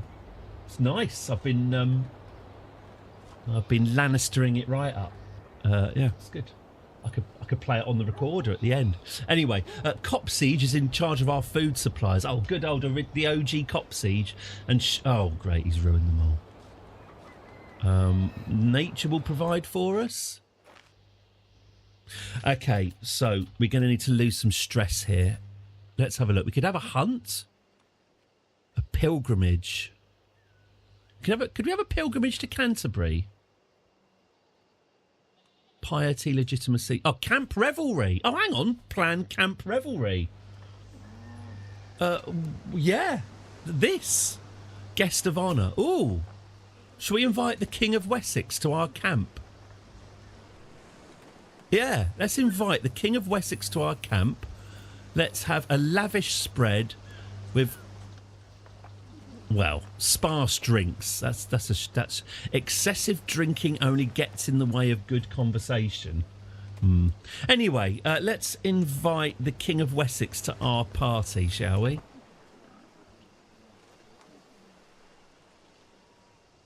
Eddie, do you know if you can translate the Twitch chat over to YouTube and back? I've read that Twitch is a bit more stringent with how... I thought about this. One way to do it would be to burn... I'm not that well versed in the YouTube TOS, actually. One way of doing it would be to burn in the chat up here. So I could put a widget on the stream that shows the chat. I'm still slightly... I'm probably... One, it seems a bit fussy to me to put more... I mean, I've got quite a lot of cack on the screen already, you know. So I'm a little bit worried about having it burnt in. Two, there is the thing, I guess, that if someone did just suddenly just type a load of horrible racist shit, even if I got rid of it, it would be on the VOD, you know. So if someone says something appalling, it's there. Now, I don't think that's likely to happen in my current state of popularity, so I'm probably overthinking it. But yeah, I'm probably not going to worry about that unless it becomes requested. Like I say, hello YouTube. No! But YouTube isn't really my primary... Well, it's not my money maker, put it that way. I'm not making any money on YouTube. I'm making money on Twitch. I'm making money from ad revenue and your very generous subscriptions. I mean, if you're on YouTube, hey, a coffee donation would be very great, very welcome. Thank you. But yes, I'm on YouTube mainly to try and funnel people to the main Twitch account, really, because that's my sort of primary focus. But yes, but I might think about it if it becomes needed. But as I say, I just find that the burnt-in text is a bit like, if people are watching it, if people are watching it live, then you've got the chat anyway, and if you're watching it on the VOD, then when you watch it on Twitch, the chat replays on the side anyway. So. And I do read out most things, so anyway. There we go. Finally, we're all gathered. Oh, this is our party. All supplies prepared, and the fire crackling merrily in our midst. Life on the road can be a hard one. Let the revelry begin. With our Spartan drinks. Oh, so we need a mess tent, don't we? Supply tent. Reserve provisions. Reserve water, climbing gear, subdued gear. Or can we just simply upgrade our camp? Unlocks a second officer. Yeah, let's do that then. But yeah, I've not looked at the YouTube TOS too carefully. I've just assumed that it's more or less the same as Twitch. Like I said, I know that it's you can't watch YouTube on YouTube. That appears to be the sort of main restriction. Weird that, isn't it? You'd think they'd be fine with it, but there we go. Ed Siege's sly smile over the rim of his cup bodes poorly, I suspect. This guy has just been a bellend since he joined us. What's this? Oh, it's a tree. I thought it was a I thought she'd got an exciting new hairdo. Come on then, Bunny Brown. Let's see if you're... Oh, my God. We were talking about the Riddle Master. Come on then, Bunny Brown. Let's see if your mind is still sharp after all those days on the road. He gestures the cup with a flourish. A riddle, perhaps? Hang on. Henry Riddle Master Riddleicious. I just want to show you what Henry the Riddle Master looks like. God.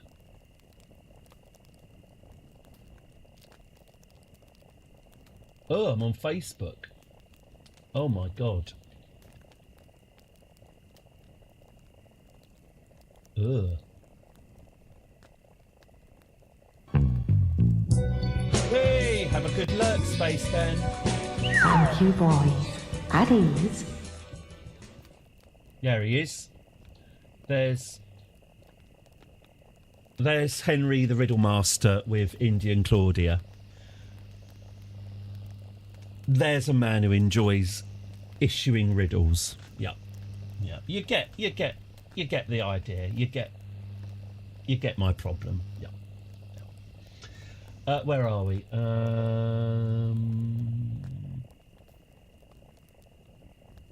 Meeting. Have a good meeting. Okay. Okay. Without waiting for me to acquiesce, he begins. Ripped from my mother's womb. Keep it light.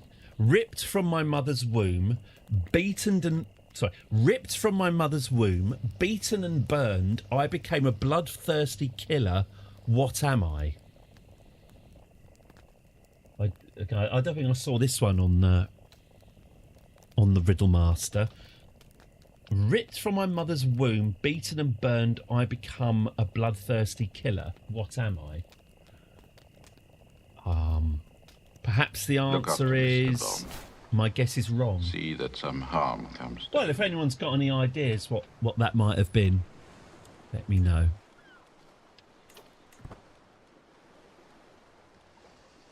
As I say, keep it light.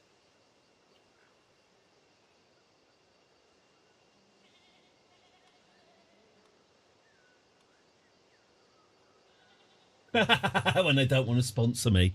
Yeah, I mean, it's just whether or not anyone could be bothered to go for it. I do like playing Hearts of Iron, but as I say, I am a little bit worried that it would attract people with a passion for alternative endings of World War II, if you catch my drift.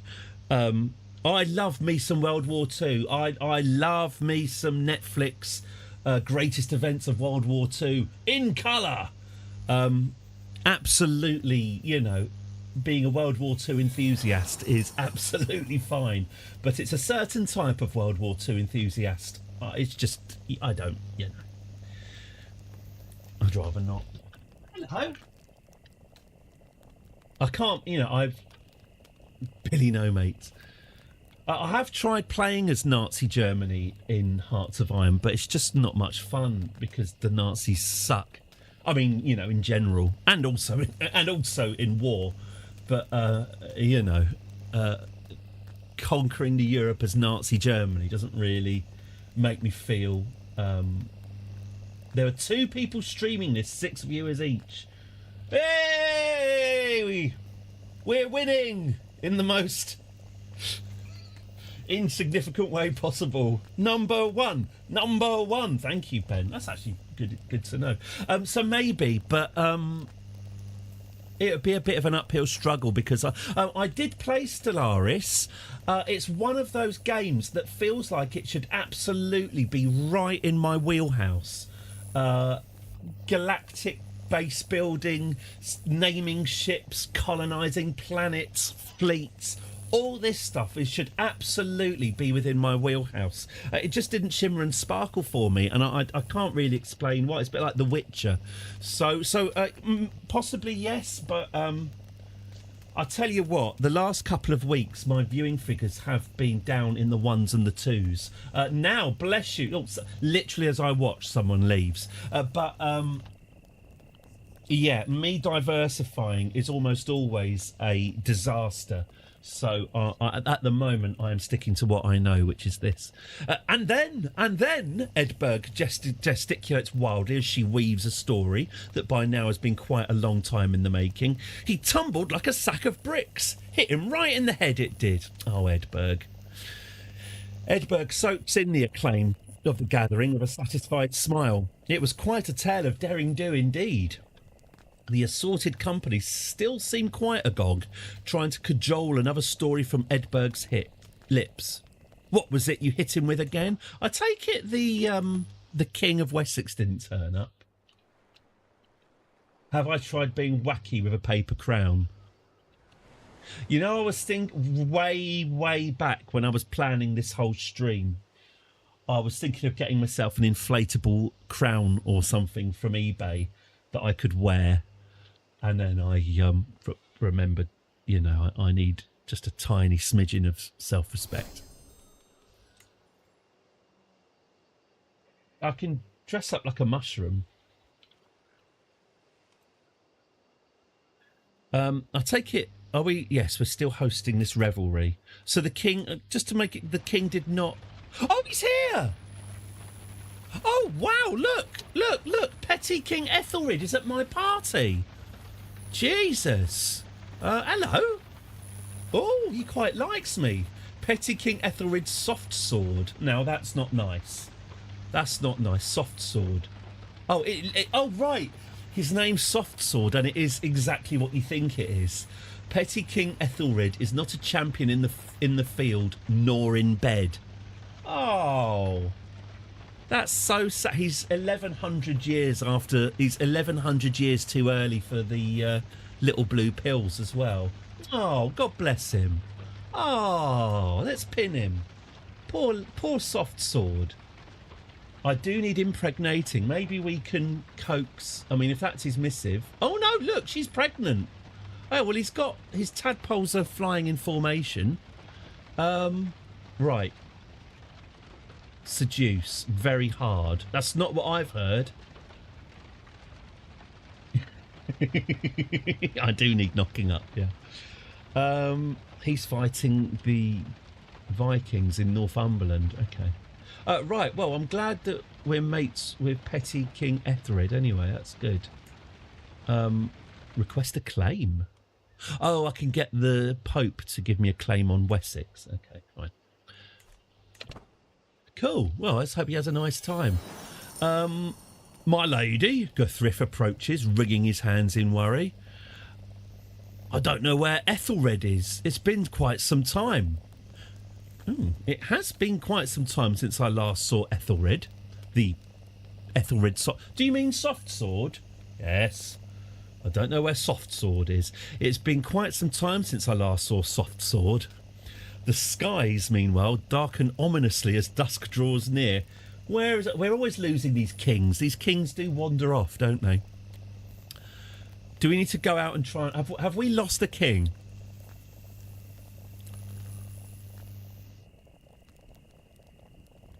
Put more wood on the fire to guide him home.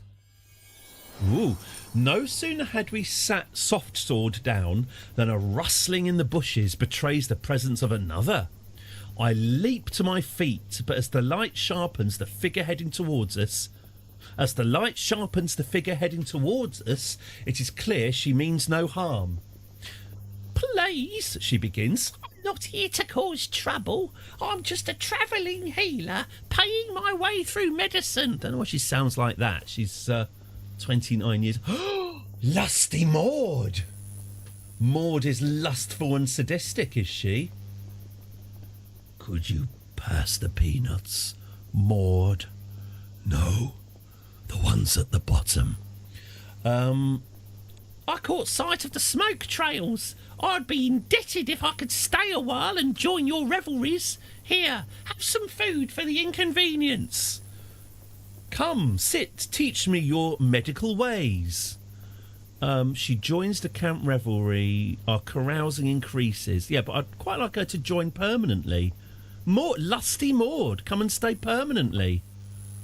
Fantastic, Lusty Maud. Now, Edberg, I love you very much, but you are a terrible physician. Oh, actually, Ed Siege is a pretty good... Right, well, we'll put Maud in charge of being the physician since that's literally her job. Edberg is... Oh, God. No, Edberg's going to be my second. I don't get how she's poor.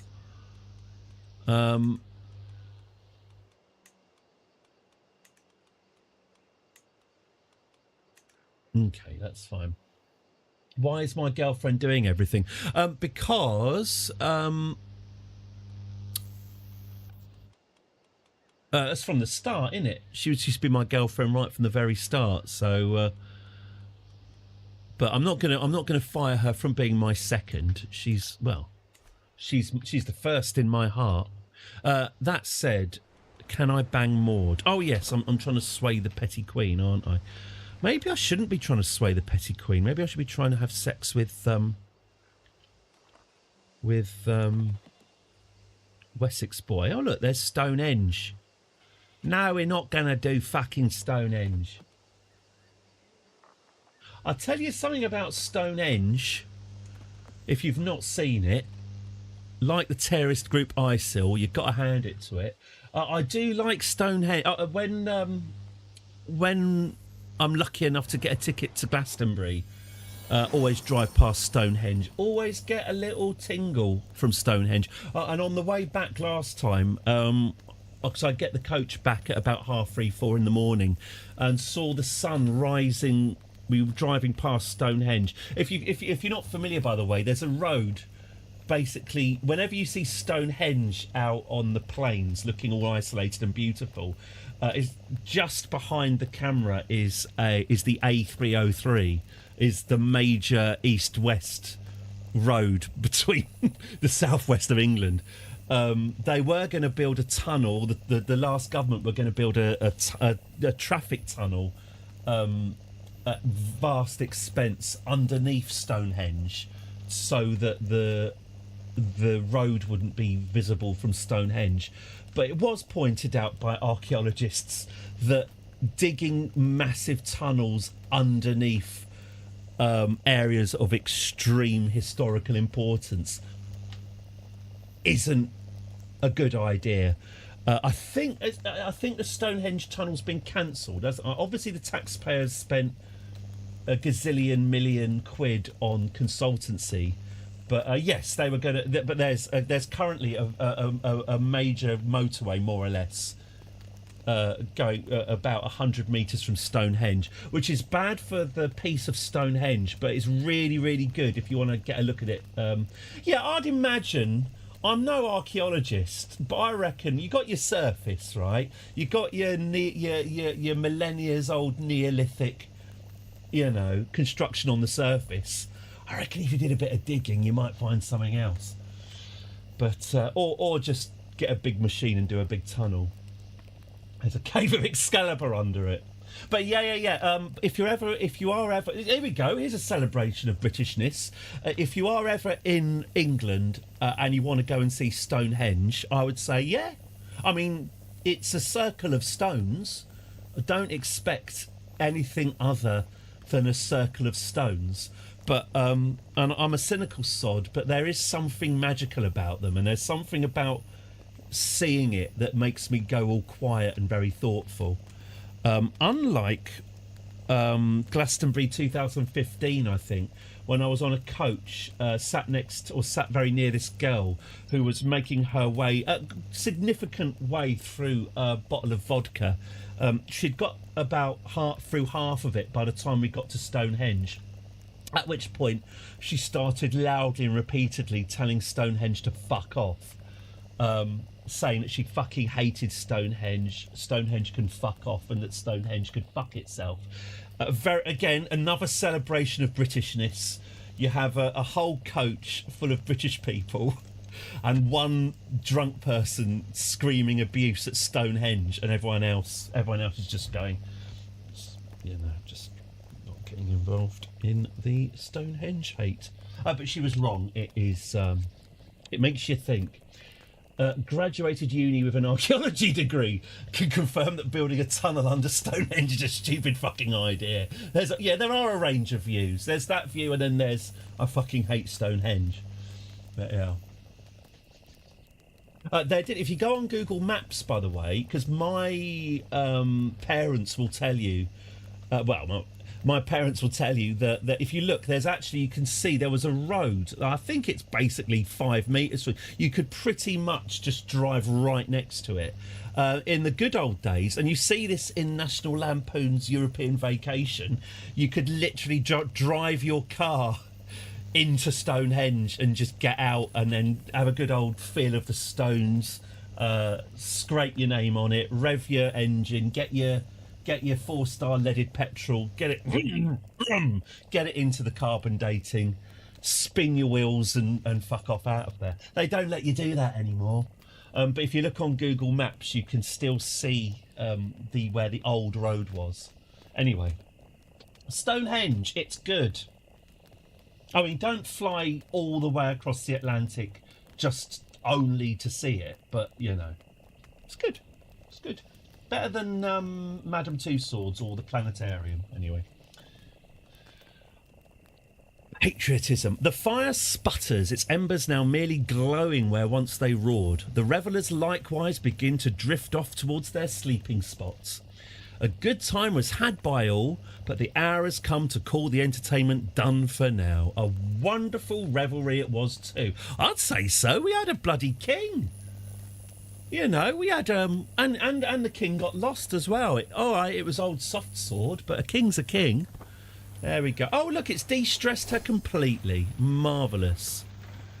Did he have a nice... It's hard to tell with kings if they had a nice time. She looks like she's had a great time. Every attending guest. We've gained a new contract. Ooh.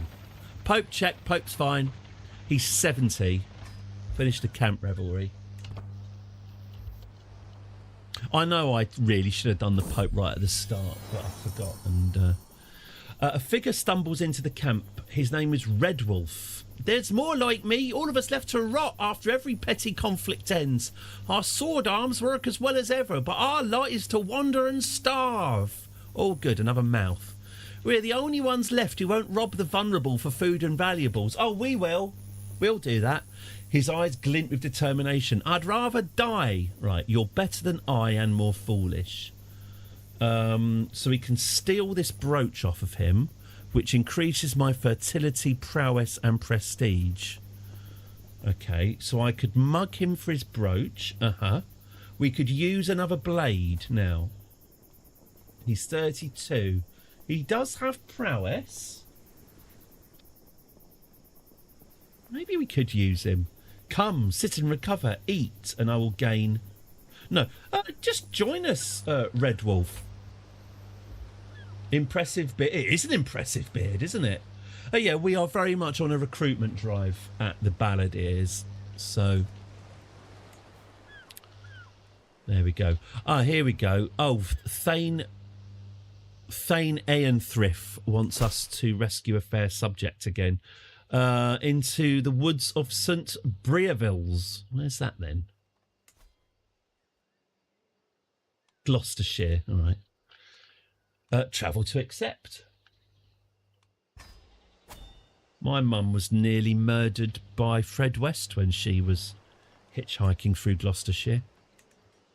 True story. Right. I mean, she didn't get in the car.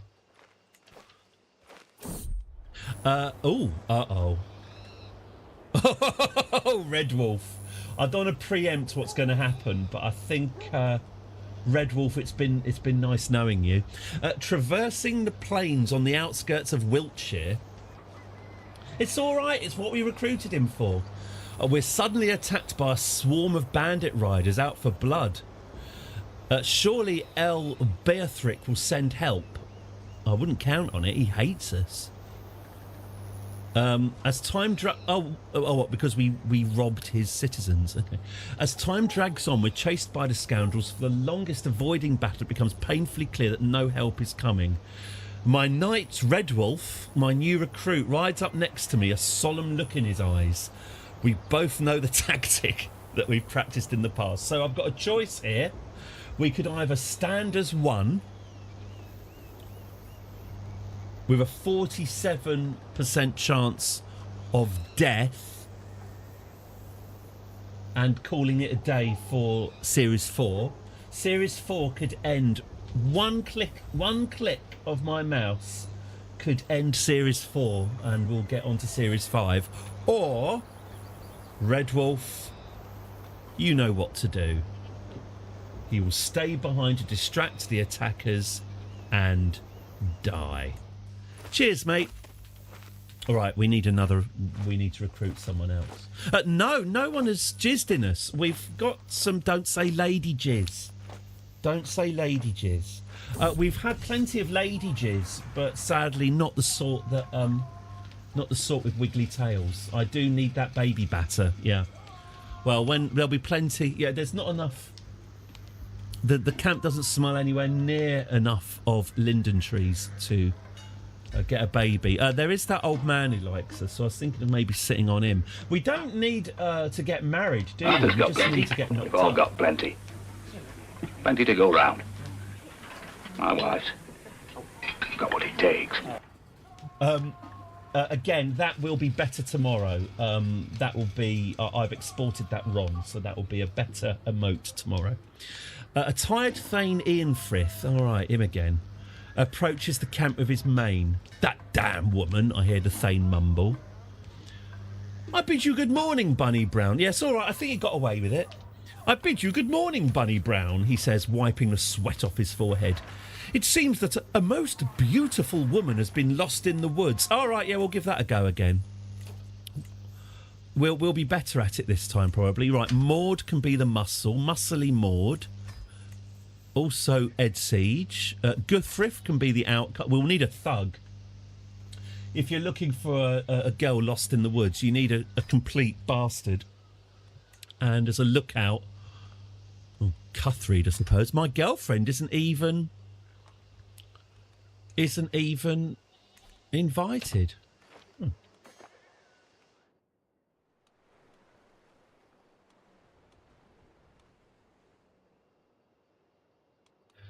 Stonehenge, where a man is a man, and the children dance to the pipes of Pan. Boom, boom, boom, boom, boom. Oh, look, she's got scars.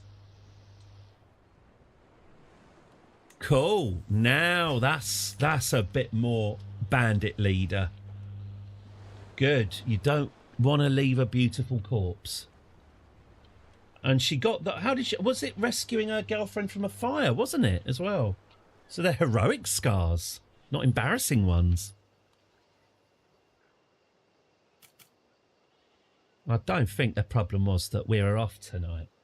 I think the problem was that Stonehenge was in danger of being crushed by a dwarf. I don't want to make a big thing of it. Making a big thing of it would have been a good idea. Cutting costs. Refill men at arms. Oh, yeah, I forgot about that. That's probably actually a pretty good idea. Let's refill men at arms.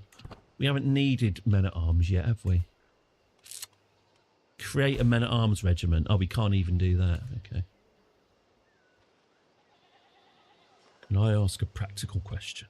Are we doing Stonehenge tomorrow night? No, we're not going to do fucking Stonehenge. The food at Thane Ian Frith of St Brerevil's residence in St Brerevil's is excellent, of course. A far cry from the usual rough and ready fare that I'm so used to. I'm very glad you could answer my summons, Ian Frith says, gesturing in my direction. For someone who hates us, we're not getting a lot of work off of him. I'd like to see if there's anything we can do to help one another. After all, hang on. There are certain times that a man of my stature can't quite get us down in the muck as certain jobs require. What's he offering me? Feels like he's offering me something a little bit, you know, something a little bit anal.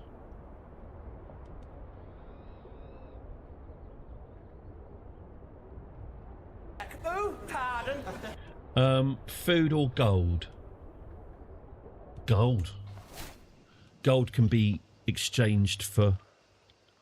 With gold, you can buy many food. Explain how.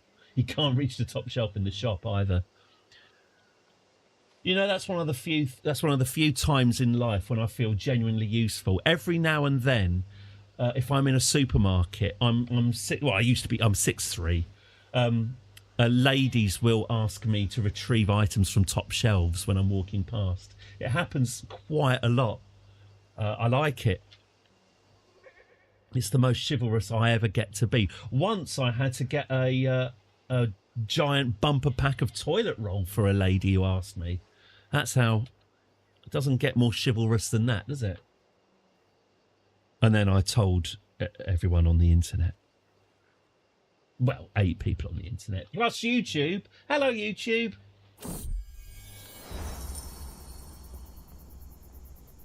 I'm interrupted from my stroll near the supply tent by the approach of a nervous stranger. Nissim. Hello, Nissim. Who are you then? Oh, it's Lusty Nissim. Now, Nissim, lusty, generous. Will he be as generous with his linden seeds, I wonder? Have we just found the father of my child? Let's have a look. Will you be willing to take in a homeless rabbinist, stealing himself for a clearly expected rejection? Of course. Of course. Yeah, Nissim. Hello. You took Nissim on the adventure of a lifetime. Ooh, pardon. Get him up me. Right, Nissim. I don't want to be very easy, you say. Right, I'm going to stop trying to be friends with Petty Queen Wolfriff because I think that's a waste of time. Stuck up cow. Nissim has come into the camp. As Spaceman said, let's get him up me. It doesn't need to be love. It just needs to be love adjacent.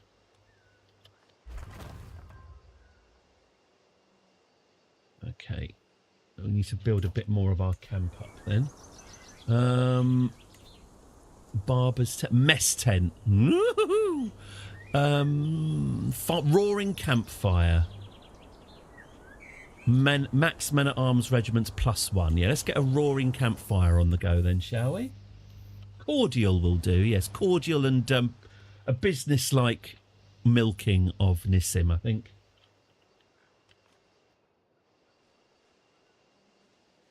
Brusque. A brusque milking. Pope 71.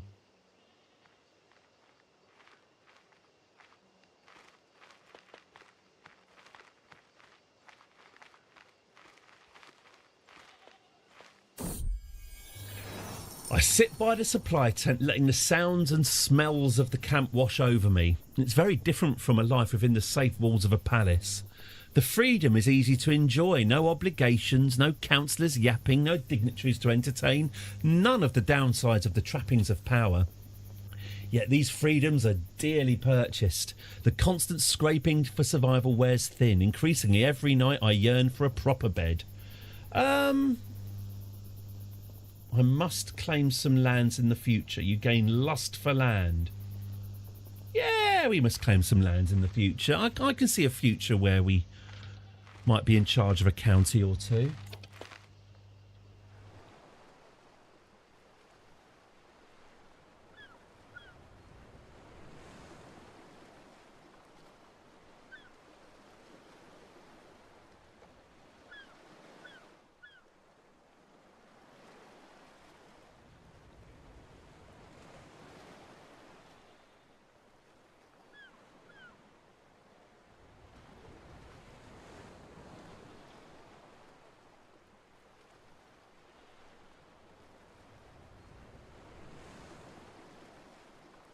Oh, yeah, there you go. While we're talking about bloody packing Stonehenge. There's your A303. So if you want to see Stonehenge but don't want to pay, honestly, just get on that road there. In fact, I reckon, hang on, if we go street view, the view of Stonehenge from the road... Okay, that's not great. Well, it look... You do get a better view than that. There you go. That's a bit more like it. That's what you can see from the road. So, you know, you get the idea. You know, I think it does cost quite a lot of money to get in, but or you can just drive quite near it. It is. You do get a bit. Yeah, the wide angle lens does make it look a little bit less visible than it is, but so it's quite something when you see the sun coming through. But yeah, when you the old that's the new road. That's the old road there. That's the good old days. There you go. That's where you used to be in the good old days. You'd just be able to turn off here, and then just drive off, park up here, cut your name in, and then bugger off. Sadly, political correctness has gone mad. But yes, they I believe it was here. They just wanted to dig a tunnel, just right underneath our most ancient history. Anyway, there you go. There's your Stonehenge.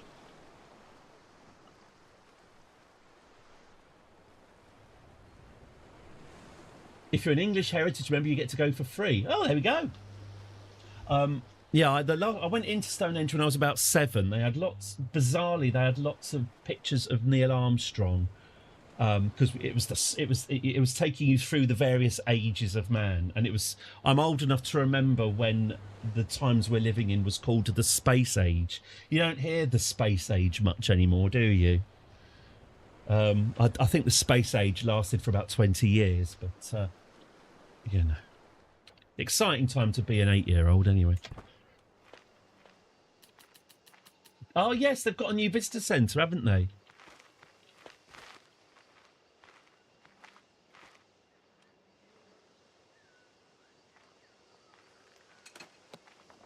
It is that thing where you just have to carry on. You look at it in real life, and I just keep on saying to myself, that's really, really properly old. Like properly old. Although I was very excited when I went to Westminster Abbey on a whim. Well, I say a whim, it cost me 30 fucking quid to get in. When I went to Westminster Abbey on a whim a while back, and in Westminster Abbey, I wasn't expecting to see it. Britain's oldest door. A door that is over 1,000 years old and is still in use as a door. Genuinely one of the more thrilling things I'd seen that week. I went on about it quite some time afterwards, having seen Britain's oldest door.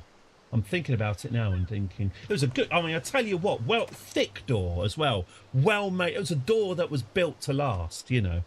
So come to Britain, see old things. We've got everything. We've got doors, hinges,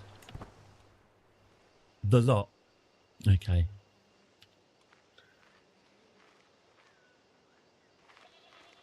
Am I still on YouTube? Oh, I am. Hello, YouTube. Haven't been kicked off yet. That's good to know. Oh, what's going on? I'm losing my focus, aren't I? Come on, focus. You only got 10 minutes to go. Oh, what's this? Rescue a fair subject. Let's go for it. Hooray! We found her! Woohoo! Back! A high-pitched scream makes its way through the thicket of trees, and I follow. Where I grew up in Dunstable, there's a church with its original wooden door that still has bullets in it from the English Civil War. Oh. Anything like that. You know that bit in...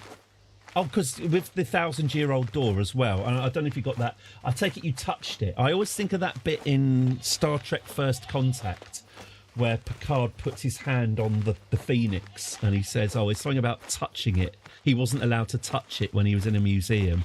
And there's something about touching something that makes you bond with it. Yeah, I did caress the 1,000-year door when no one was looking. And you do, it's lovely, isn't it? You just imagine how many other people throughout the 1,000 years have also touched it. Oh, I do like touching old things. Standing in the middle of a clearing is one of the most beautiful women I've ever laid eyes on. Yeah, she's all right. She wields a stick like a spear and tries to keep her distance from a ferocious stag. With a quick slash of my blade, I cleave into the beast, and the animal lets out a spurt of blood, staining the grass as it falls. Oh, spurting and staining. And no linden trees in sight. Mistress, the woman cries, falling to her knees. Oh, so I can either give her back. So Leoforu, she's beautiful.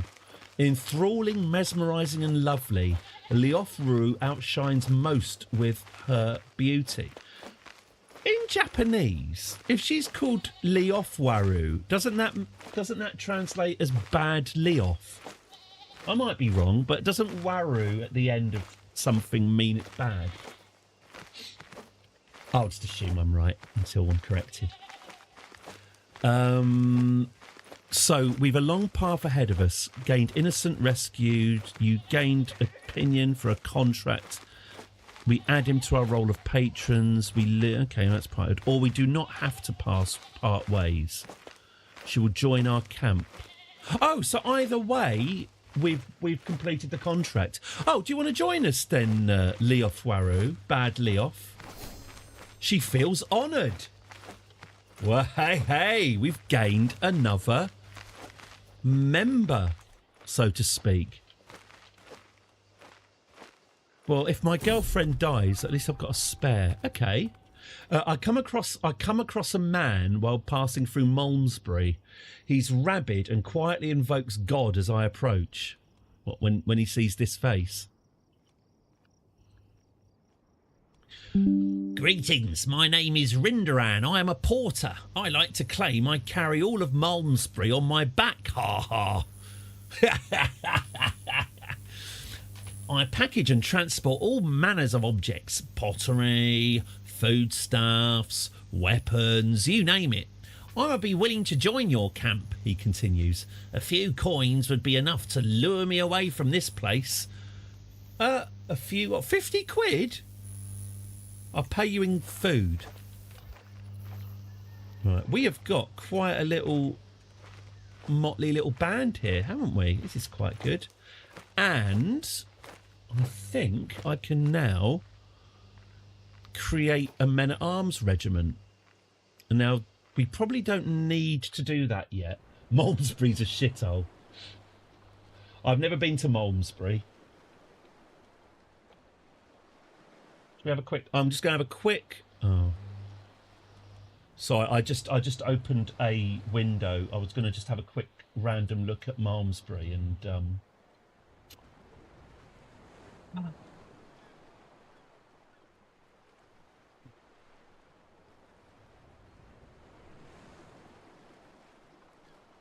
Sorry, Malmesbury. Let's have a quick look. What I like to do is. Go to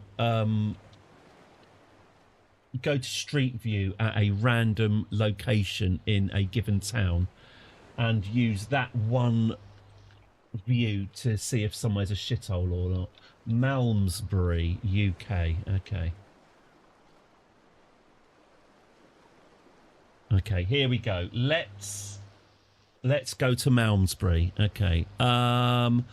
Let's see. Let's drop ourselves here. Shithole or not shithole? Hang on.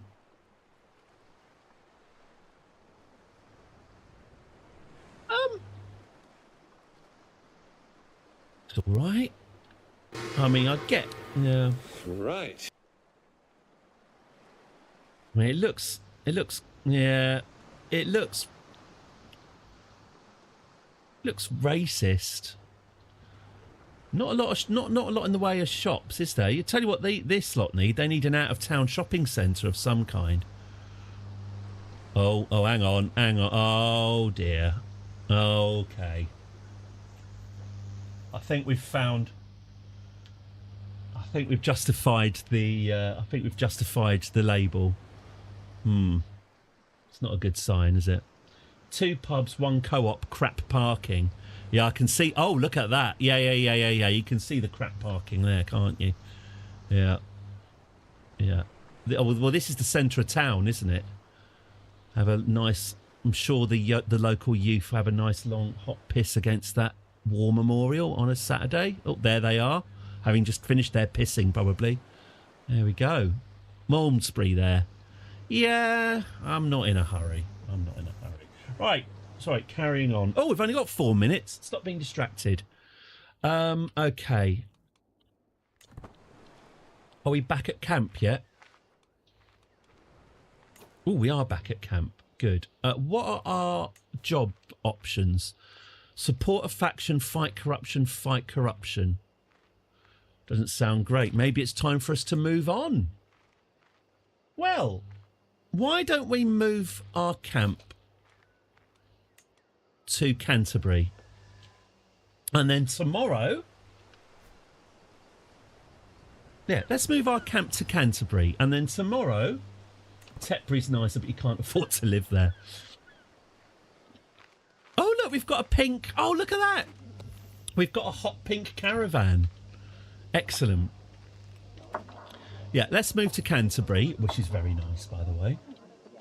And tomorrow, let's enter day 2. The bunny balladeers can get intimate with the Archbishop, maybe. Let's see who we can visit. Maybe, and here's an idea, we might even pop across the channel, see if the French have any work for us, or at the very least we can get some duty free. In 871 AD, there would have actually been a mile-wide river here. The Wantsum Channel at this point would have been fully formed, and the Isle of Thanet, as it is now known, would be an island all by itself, almost an autonomous place. It would not have been joined to the mainland in this style. That's the game very much ruined for me. There we go. So, setting up in Canterbury, all ready for tomorrow. Lovely, lovely, lovely. Well, the Pope's still alive. Hopefully he'll die tomorrow. And we can have our fun with him. But I think for today, I think that's us. Day 1 of the 4th season of Crusader Kings is over. And that, what a nice start. What a nice, what a fun, low stakes way to start. We've had a couple of shags. We're currently looking for some seed to fill our belly. We've acquired some more followers. A petty king, yeah, but a petty king came to our party, which has to be, under any measure, that's a success. So cracking. Let's see if tomorrow, both on Twitch and on YouTube, if their luck can last. But thank you very, very much for a really, really fun day. I've really enjoyed it. Thank you. I'm gonna get my wife's got what it takes. I'm gonna fix that because it's not. Well, I'm gonna fix it. Yeah, we'll be back tomorrow. I'll get what's her face? I'll get Bunny on the old on the screen behind me, and we'll do that. Wonderful. Okay, now I should be raiding someone, shouldn't I?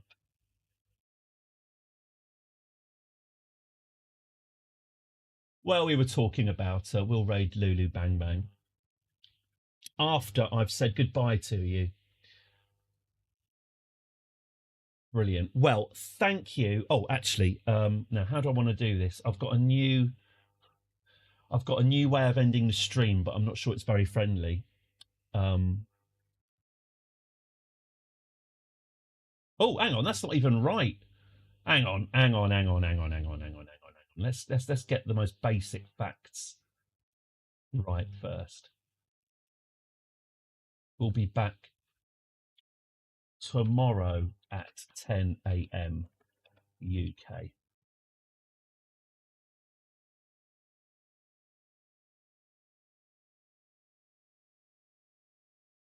That's not the right time, is it? Hang on. I can do this. Bear with. What is it? It's well. This could be a more. That's about right. Yeah, this could be a more. Right. This could be a more streamlined process, couldn't it? Anyway. Thank you very, very much for today. We will return tomorrow at 10 o'clock in the morning UK time for day 2 of our our journey through 9th century Britain, a celebration of 9th century Britain. Thank you so much for following today. If you haven't already followed me on either YouTube or Twitch, then please do so. A subscription would be even better. If you've been watching on YouTube today, hello, thank you. I hope it's gone well. It was our inaugural day. If you fancy coming to join our community on Twitch, that would be fantastic, and we'll be very, very happy to see you. I am going to initiate a raid, and bang, there we go. And all that's left for me to do is to wish all of you, wherever you are, a very, very happy afternoon, and I look forward to seeing you. Hang on. Got something. I look forward to seeing all of you tomorrow. Have a fantastic afternoon and take care. Thank you.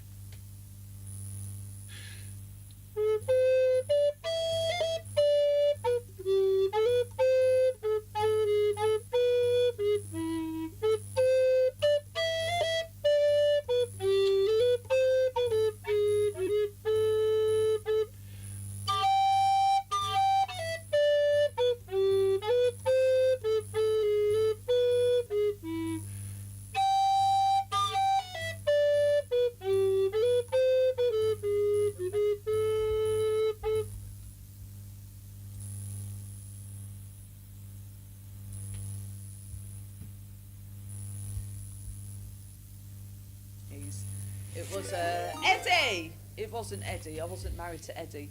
Eddie, are you good? Eddie, you just raided me and we're talking about crisps and football. We are. I ended up in goal, Ember, because you've got to be crazy to be a keeper, babe. I think the ADHD helps, don't it? And a complete lack of care about our personal safety. You know, I think it really does help. Eddie! Eddie! Eddie! Eddie! Eddie, how you doing, bro? Thank you for the raid. I appreciate you, dude. How was your weekend? Are you good? Are you? What you up to? You know?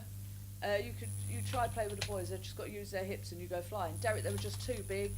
Like like I say, as soon as like, could you imagine me on a football pitch with loads of men now? Didn't understand it when I was a kid, Derek, because like at that time, all I felt was right. They're stopping me playing. I'm not allowed to play, and it just felt so unfair. But looking back now, like honestly, could you imagine like me on a pit? Like it's ridiculous. Like there's a reason for the separation with football and that. And as much as I didn't like it, Julia, 5'2.5". Damn, you said you're right correctly. The world is ending. How very dare you? You know, I had trophies as well. I got top goal scorer in the last season that I played with the boys. I got manager's player and top goal scorer when I was 12.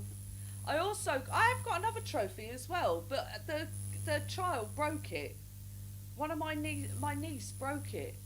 It was player of the season when I went back to playing, when I had my first season in goal, and I was absolutely incredible. I faced 4 penalties and saved 3 of them. You're doing a gig for Aldi, then some other shit. I've lost track. Boney, are you knackered? It sounds like you're knackered, bro. It does. Brannigan's was discontinued in 2020 due to declining demand. Well, no, I've never heard of Brannigan's, I don't think. And that's weird because I'm a connoisseur. You know, crisps, the saltier, the more vinegary, the better. Eddie, Jules is over in the UK at the minute. And so we're talking about all the different crisps she's got to try. She tried some sea salt and Chardonnay vinegar ones. She did, from Asda. I told her to get the kettle ones, but she went against my advice and just went and did her own thing, which is usual for Jules. So I can't be held responsible. You played indoor in my early 20s. I was a giant mess of turf burns. Did it have 3G pitches, or was it when we were young? We used to play on AstroTurf. Have you ever slid on AstroTurf? And then they moved up to 3G.